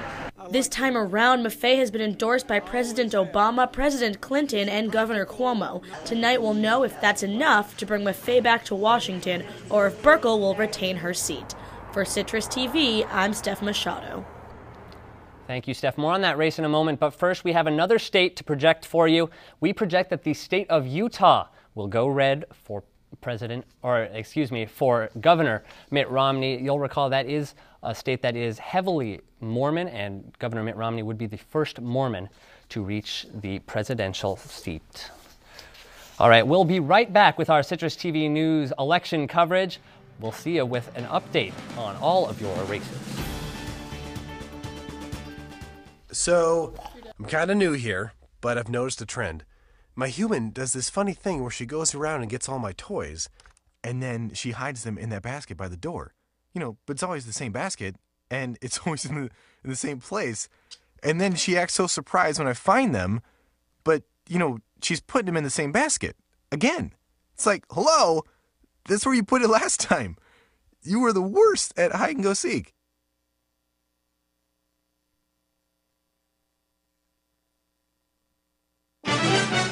Now, some action from the courts. Billie Jean King renewing her rivalry with Arthritis. First set, furious volley, and right to the net for a winner. Beautiful forehand there. Arthritis, stunned.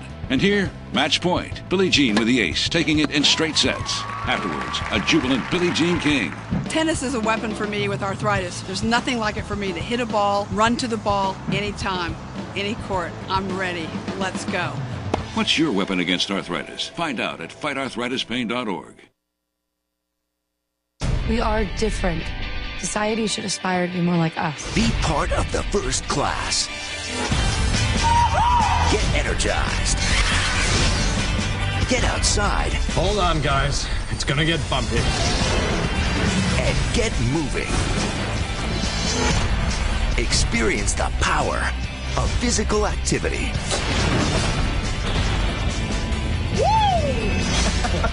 Join the movement at ActionHeroAlliance.com.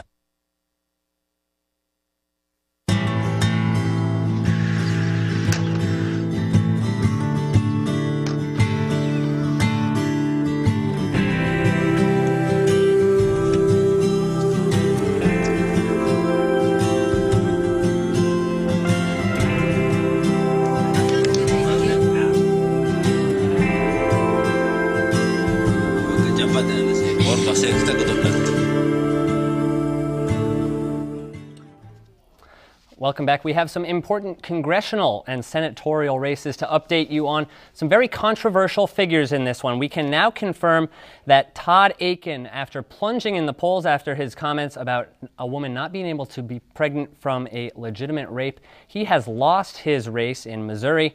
And also Richard Murdoch in the state of Indiana entered the race as a favorite, but that was after he made comments about rape and pregnancy. So both of those candidates, clearly the war on women taking an effect on them, the negative perception from those comments. And now our own Jessica Peters took a look at how female voters felt in New York State with the increased focus on women. For this election's female voters, topics such as how unwanted pregnancies should be addressed have been crucial issues.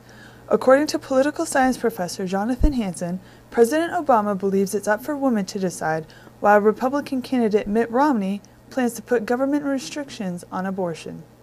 Well, I think the presidential campaign has highlighted a few critical issues related to women's rights.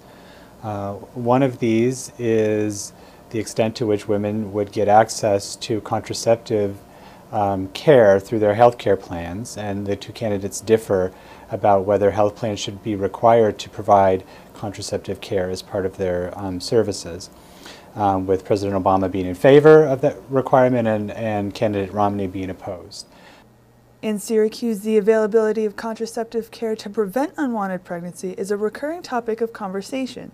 One concern women have is the lack of female representation to defend women's rights in a male-dominated election. My opinion on contraception and everything that's been going on with the election is that I believe that more women should have a say, and I think more women should be displayed in the media for whatever opinion they have, because they should be the ones talking about it. It's difficult for men really to speak about these issues because the ones that are most affected are women. In general, I do think a woman always has the right to any medications that she needs that has to do with her body and the choices she wants to make. So that's my final thought. Currently, through President Obama's Affordable Care Act, health insurance agencies must offer contraceptive care as part of their coverage. Mitt Romney disagrees with this act and plans on adjusting it if elected.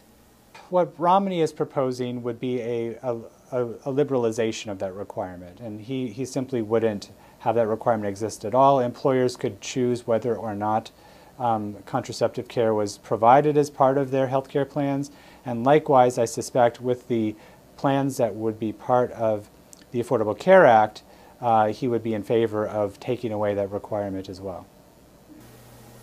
No matter what the outcome is tonight, it will still take some time for changes to be made to current legislation. Jessica Peters, Citrus TV News. Very contentious issue there. Let's just revisit Roe v. Wade for a second. The case in 1973 that went to the Supreme Court that essentially gave women the right to choose. It said the state had no right to get involved in a woman's right to choose whether or not she has an abortion. It's an especially contentious issue because the next president likely to appoint some Supreme Court justices, if the case were to ever come back, 4 Supreme Court justices, Antonin Scalia, Anthony Kennedy, Ruth Bader Ginsburg, and Stephen Breyer, all over age 70, so likely on their way out. All right, we've got some news in the presidential election now, perhaps shades of the year 2000. Remember all those recounts and problems with polls in Florida? Well, I think it might be happening again. Anna Giles and Nick Cardona in the War Room, they've got the latest on some voting malfunctions. Guys? The race for Florida's 29 electoral votes is still extremely close, almost 50-50 between Romney and Obama. Nick, can you tell us what is going to be the key decider in this, and who's going to win Florida?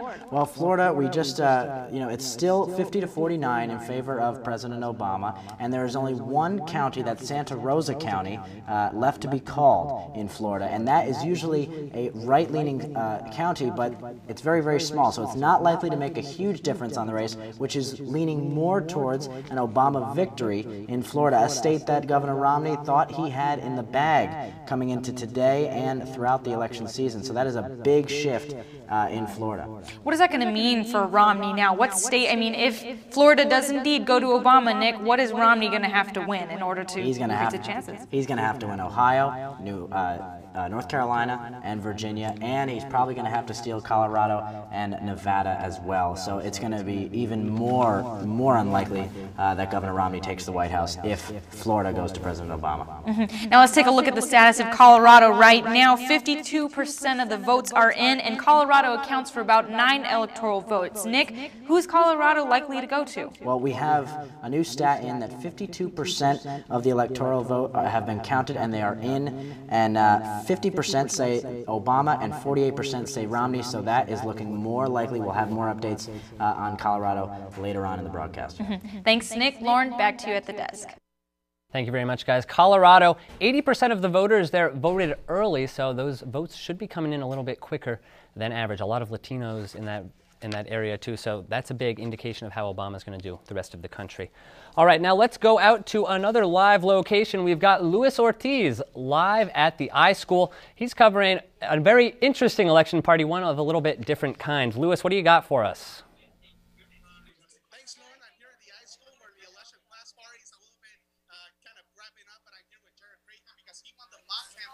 Election class. Can you explain a little bit about the campaign really quick? Well, what it is it's a class that studies social media in the 2012 campaign, taught by Professor Anthony Rotolo. And our job was to create mock campaigns mimicking those in the real campaigns and try to win over votes and a campus-wide vote of our peers, and we were able to be successful tonight.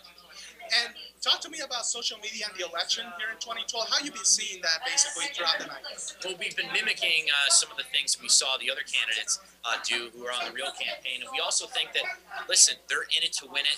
They're going all out even on election day when most of America has cast their votes. And I've been really surprised both candidates going very strong on Twitter and Facebook well into the night. And my final question is, how do you think the regular election is going on between Obama and Romney, and what's your perspective on that basically? Well, my perspective running a mock campaign, I definitely know what they're going through. It's a tensious night, waiting on the results, and let's just hope that we know sometime tonight, and it's not a couple days later or a week later as we had in 2000 in Florida. I hope we find out tonight. All right, thank you so much, Jared, for being with us tonight. And right now, the party, like I said, is wrapping up here at the iSchool. We have been here since 7 p.m. tonight. Lots of people, there was food, and of course everybody tweeting and Facebooking all about this event, and of course the election that's going on in the United States with Obama and Romney, and the state of New York, of course. So let's take it back to the studio with you, Lauren.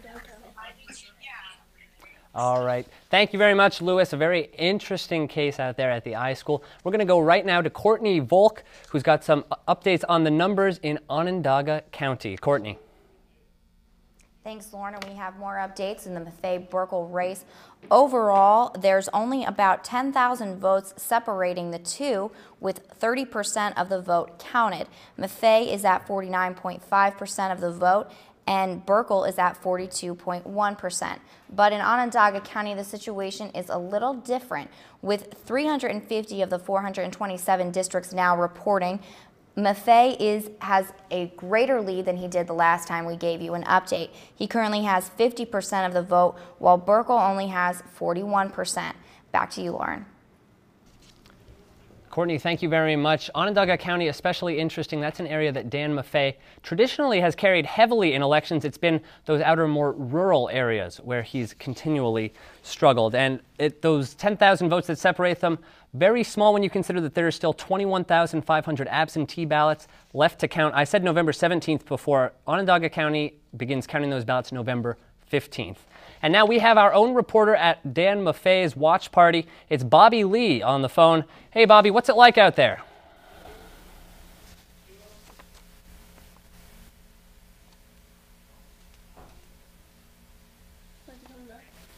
Bobby, are you there with us? All right, I guess Bobby's not there with us. Some technical difficulties.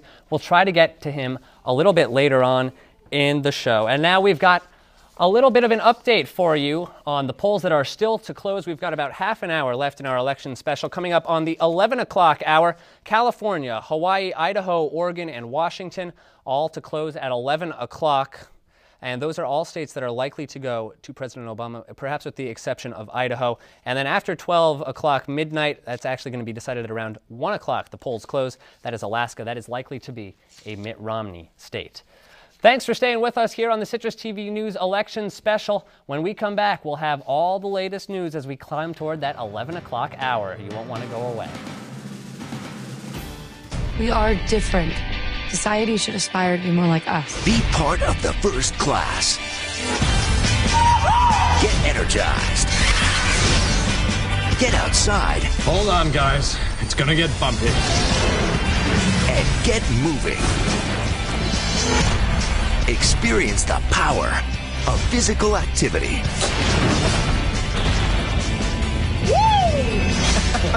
Join the movement at ActionHeroAlliance.com.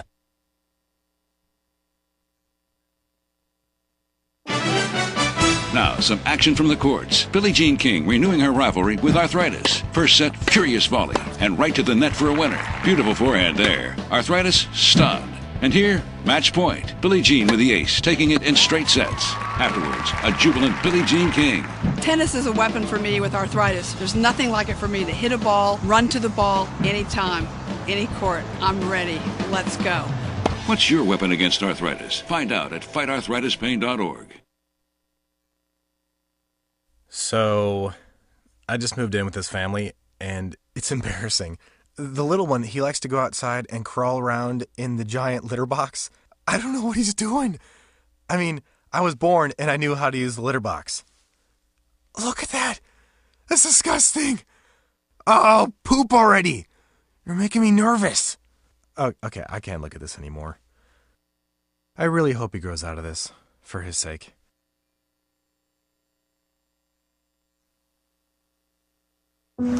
Hi, my name's CJ.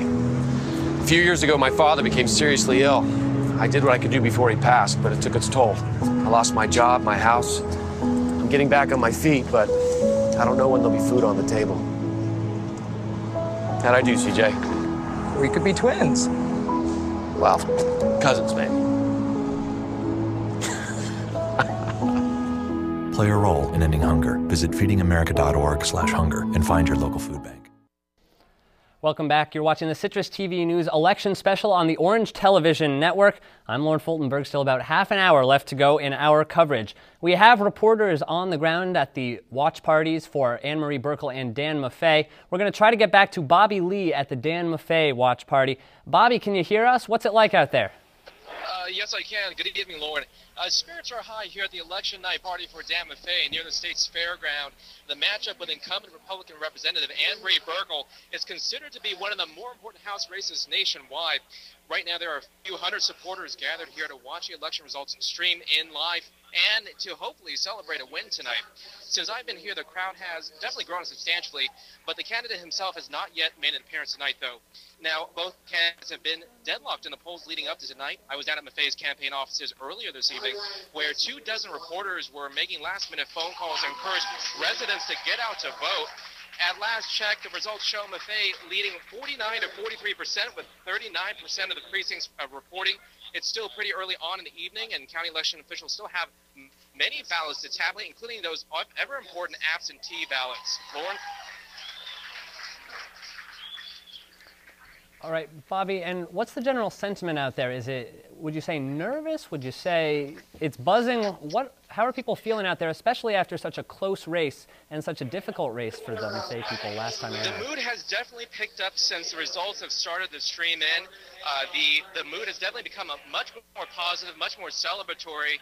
There's many more speakers up here from the Democratic Committee, and it's all leading up to the candidate coming out and speaking a little bit later on, but definitely a very jubilant crowd this evening. Okay.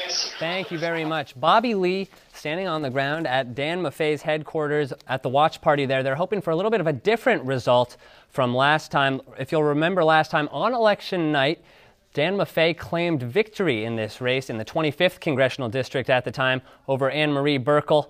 Little did he know that 3 weeks later, he would be the one conceding to Buerkle. There were plenty of recounts, and then 648 votes was the final tally, but in favor of Anne Marie Buerkle. Let's take a quick look at our national picture and what's going on there across the nation.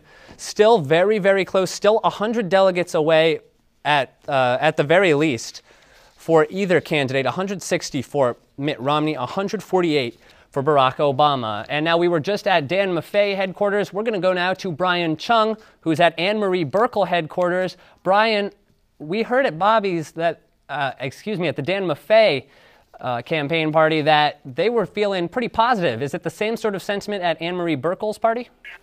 And good evening, Lauren. Yes, I'm standing here in the GOP headquarters in East Syracuse, where many people are gathering here to watch the results come in, and I would say yes. Indeed, the atmosphere here is very electric, and a lot of people are anticipating the best and positive feelings for the election here in the 25th Congressional District of New York.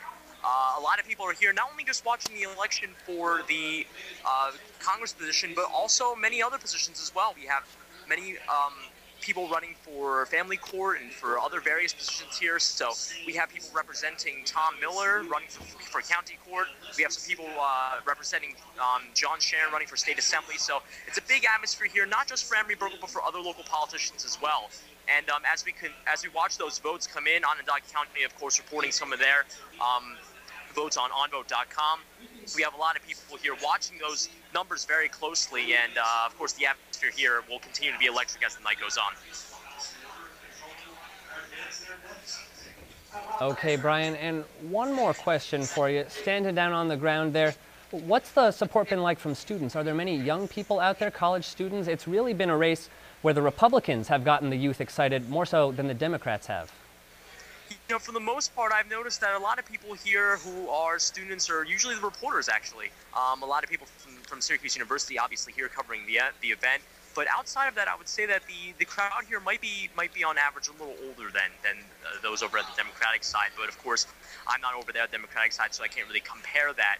But for the most part, I would say that a lot of people here may be of an older crowd. There are a lot of, I believe, children and daughters and sons that are here as well. So, you know, there is some representative from all contingencies, but, you know, for the most part, I would say that it would be definitely a diverse crowd, but in comparison to the Democratic crowd, I can't exactly say it right now.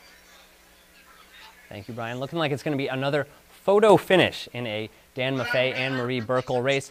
Let's not forget, though, that there is a third candidate in that race. It is Ursula Rosem, and from what I understand, Courtney Volk has a little bit of an update on her. Courtney, what's new? Thanks, Lauren. And now, once again, more updates in the Maffei-Buerkle race. Overall, Maffei now has 90,000 votes in the state of New York.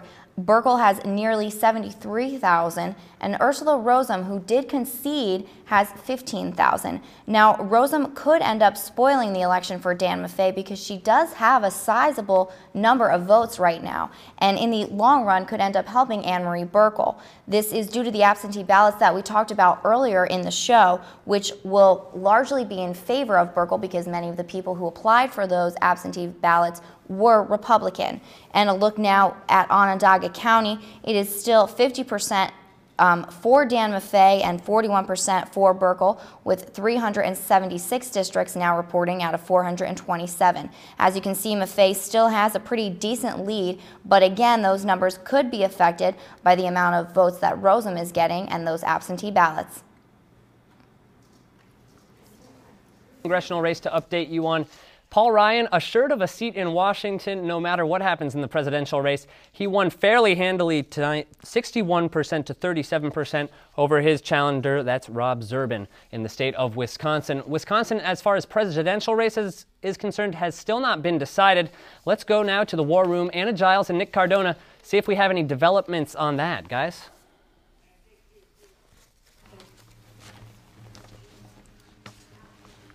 Thanks Thanks, Lauren. The latest updates are in for Virginia and Arizona. Now, Arizona is going to lean Romney. Now, that's not a surprise because McCain won that in the 2008 election. However, Virginia right now is leaning in favor of Romney, but Obama won that in 2008. Nick, what are your summer predictions about these? Well, in Virginia, we have a 68% of the electorate in, so that is big, and that is a higher amount we're moving towards the end of in Virginia. And there are only 2 more counties left to vote, and that is Norfolk and Charles City counties, and those are the 2 remaining counties left to vote. Romney is now ahead 51% to 48%. Not a big change since we last updated you last. And Arizona, 42% of the electorate is in, 56% favor Romney, and 42% favor Obama. So that is no surprise in Arizona as well. So those 2 states are pretty solid Romney right now.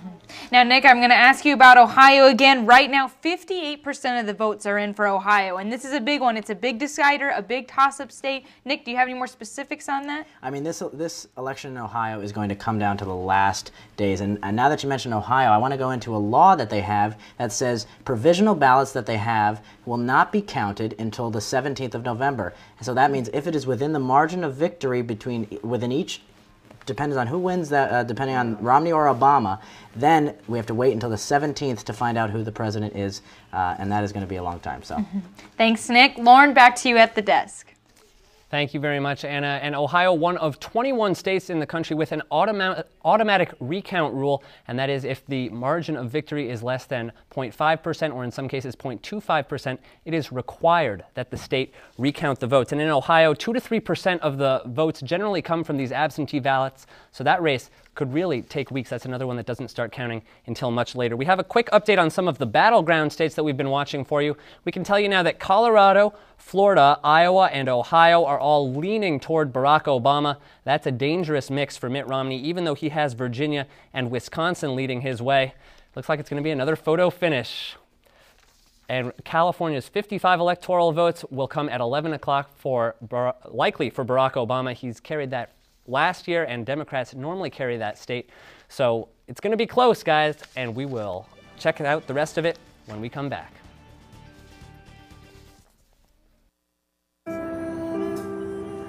You realize that 49 million Americans struggle with hunger? That's 1 out of every 6 Americans.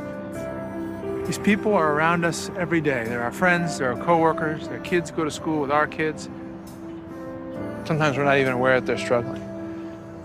This problem is closer than you think. But so is the solution. Play a role in ending hunger. Visit feedingamerica.org/hunger and find your local food bank.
So, I got this new family, and I don't know what it is about this one, but she can't seem to put down that toy all day long.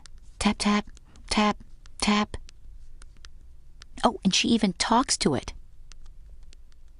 She talks to that more than she talks to him. What's up, bro? Nice shirt. Who's she talking to? Her mom? She talks to her mom a lot. Welcome back. Social media everywhere these days. You saw Luis Ortiz over at the iSchool, the School for Technology, earlier tonight.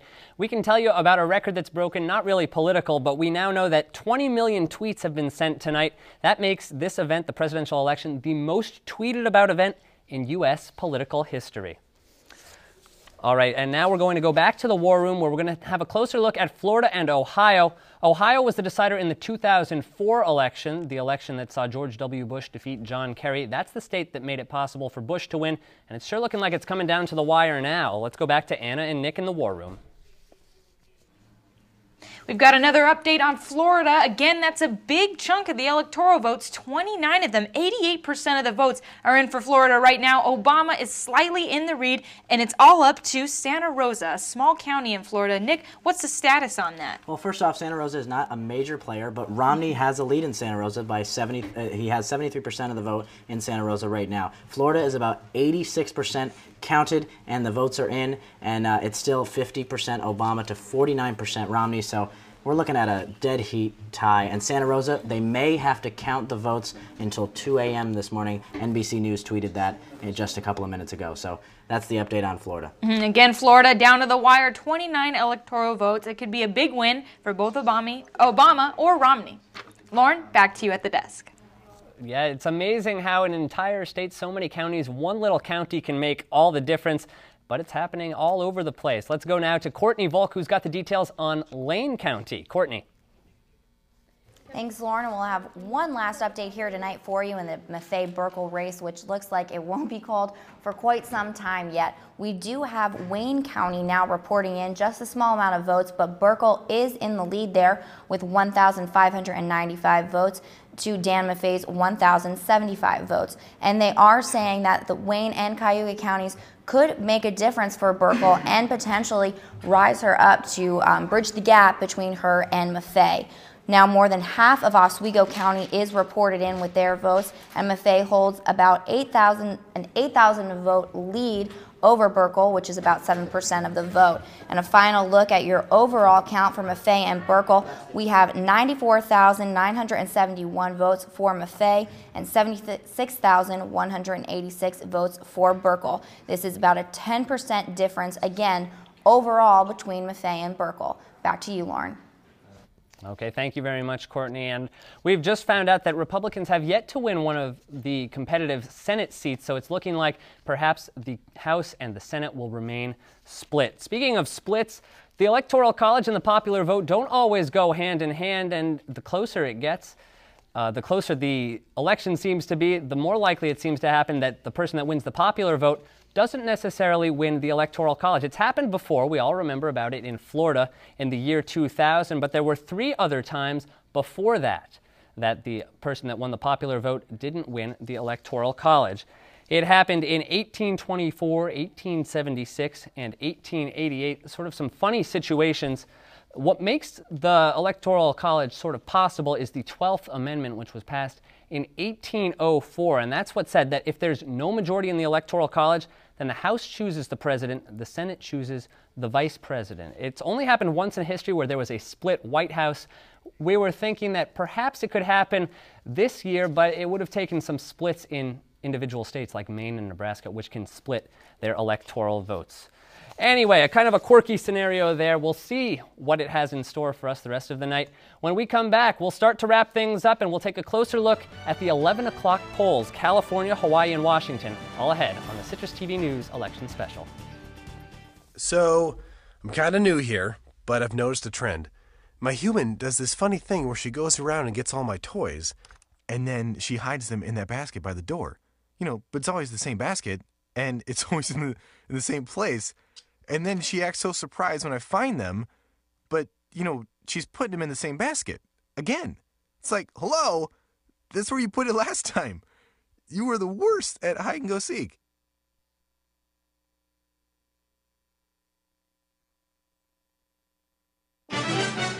Now, some action from the courts. Billie Jean King renewing her rivalry with Arthritis. First set, furious volley, and right to the net for a winner. Beautiful forehand there. Arthritis, stunned. And here, match point. Billie Jean with the ace, taking it in straight sets. Afterwards, a jubilant Billie Jean King. Tennis is a weapon for me with arthritis. There's nothing like it for me to hit a ball, run to the ball, anytime, any court. I'm ready.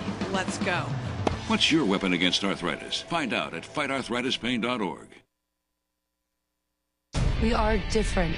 Society should aspire to be more like us. Be part of the first class. Get energized. Get outside. Hold on, guys. It's gonna get bumpy. And get moving. Experience the power of physical activity.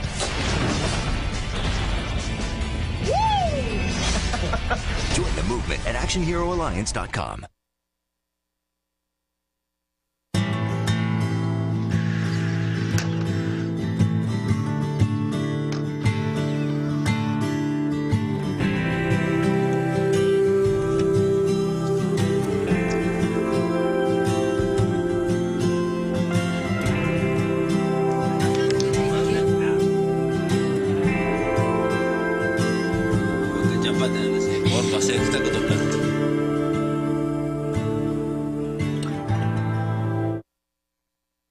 This is our moment. It all started This here. is our time to put our people back to work and open doors of opportunity for our kids. We've seen a lot these 4 years, both the highs and the lows. From the financial bailout, the healthcare debate, and Tonight, I can report to the American people and to the world that the United States has conducted an operation that killed Osama bin Laden, the leader of Al-Qaeda. for Mitt Romney, the past 4 years was all leading towards this exact moment. But before he could get to this point, he had to fight off several challengers, including Texas Governor Rick Perry. Commerce, education, and the, what's the third one there? Let's see. Herman Cain. Stupid people are ruining America. And even Ron Paul. The ads have been running non-stop this election season, much to the dismay of the voters. In cable news, the Rachel Maddows and Chris Matthews of the left told us Obama was the way to go, while Sean Hannity and Bill O'Reilly of the right told us Romney is the key to success. The Republican National Convention gave us Clint Eastwood and his chair. Against the war in Iraq, and that's okay. While the Democratic National Convention gave us a reinvigorated Bill Clinton. Shared opportunities and shared responsibility. We're all in this together, society. You should vote for Barack Obama and Joe Biden. This year's presidential debates gave us such highlights from Mitt Romney, like the mention of Big Bird. I'm going to stop the subsidy to PBS. I'm going to stop other things. I like PBS. I love Big Bird. And the binders full of women. I went to a number of women's groups and said, can you help us find folks? And they brought us whole binders full of women. Barack Obama gave us, well...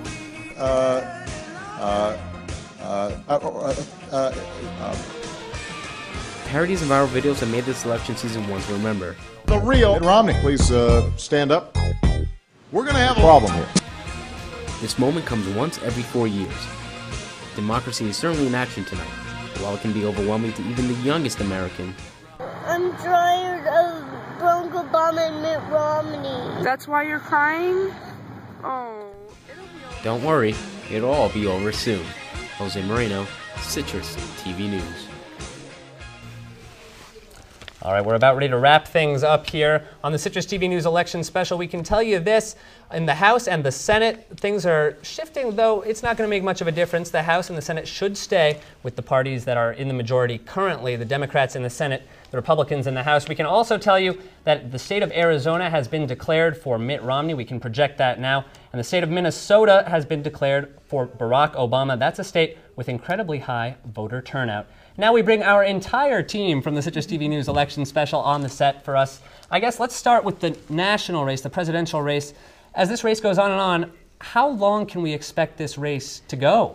Again, it depends on Ohio. Right now, we are at 174 for Governor Romney, electoral votes at 172 for President Obama. So it's a dead heat heading into what we know now. That's not adding on Minnesota and Arizona, and Ohio will be the determining factor. Do you think we could see what we saw in the year 2000, where this goes all the way to the Supreme Court, perhaps? I think it will. There's that law that I mentioned earlier about the provisional ballots in Ohio, where they have to wait until the 17th of November to count those. So that's going to be interesting coming down. So we can all go to bed tonight, basically. We're not going to be deciding anything tonight? No. Okay. That's right. And Courtney, I guess for the local races here, is it the same sort of deal with Anne-Marie Buerkle and Dan Maffei?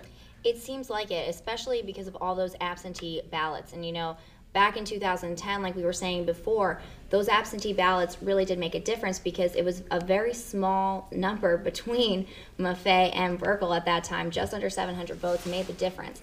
and it could take up to 2-3 weeks to count those absentee ballots. Right, and we'll remind you there were 21,500 absentee ballots, a slight edge for the Republicans in that about 2,000 more absentee ballots cast for the Republican, or likely cast for the Republican, we should say, Anne Marie Buerkle. So we'll see what happens there. As far as the West Coast states, can we pretty much declare those for the Democrat, Anna? Yes, as Nick mentioned before, California is usually always Democrat. That whole West Coast, Oregon, Washington, it can usually be declared Democratic. So we're pretty, as you would say, Nick, we're pretty sure that, it's going to be Democratic, that whole West Coast. That whole West Coast is going to be Democratic. Including the southwestern states like New Mexico as well. And it's funny how some of those first states like Ohio and like Florida, the first ones to close their polls are still the ones that they're going to be the last ones decided. It's going to be down to the wire as always in those two states. Those are battleground states every single election year. So we were not going to know who the next president is for a while. And Courtney, let's look again at the local race. It's been so close, and the polls have been so close the whole time. Do you think Ursula Rosem really had that much of an effect on this election? I think she really could, in the long run, have a greater effect than we thought. At the beginning of the night, we were reporting she had just over 8% of the vote, but she is getting a lot of votes number-wise. So in the long run, because of those absentee ballots, she may end up helping Anne Marie Buerkle beat out Dan Maffei. And we're just getting word into our newsroom again that North Carolina, we can now say, is leaning toward Mitt Romney in this race. Nothing for sure, but again, that is leaning toward Mitt Romney. That's a state that President Obama won last election, and it was a bit of a surprise because it hadn't been won by very many Democrats before that. So I guess when we look at this, Nick, and when we look at this, Anna, the scenarios, who has the most options to get to victory tonight? Definitely President Obama. We knew that coming in. We knew it was going to be tough for Governor Romney to win without Ohio, and especially now that Florida is so close, we don't know what's going to happen there. And if Obama wins Florida, that could be, again, another hardship for Governor Romney.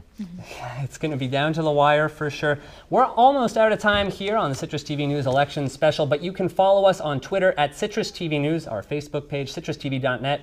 We'll be following this election the entire night for you. And make sure you check in on our newscasts on Monday night. Citrus TV News live at 6. We'll have the latest from you there, any development we can give. For Anna Giles, Nick Cardona, Courtney Volk, and myself, Lauren Fultonberg, thanks for joining us.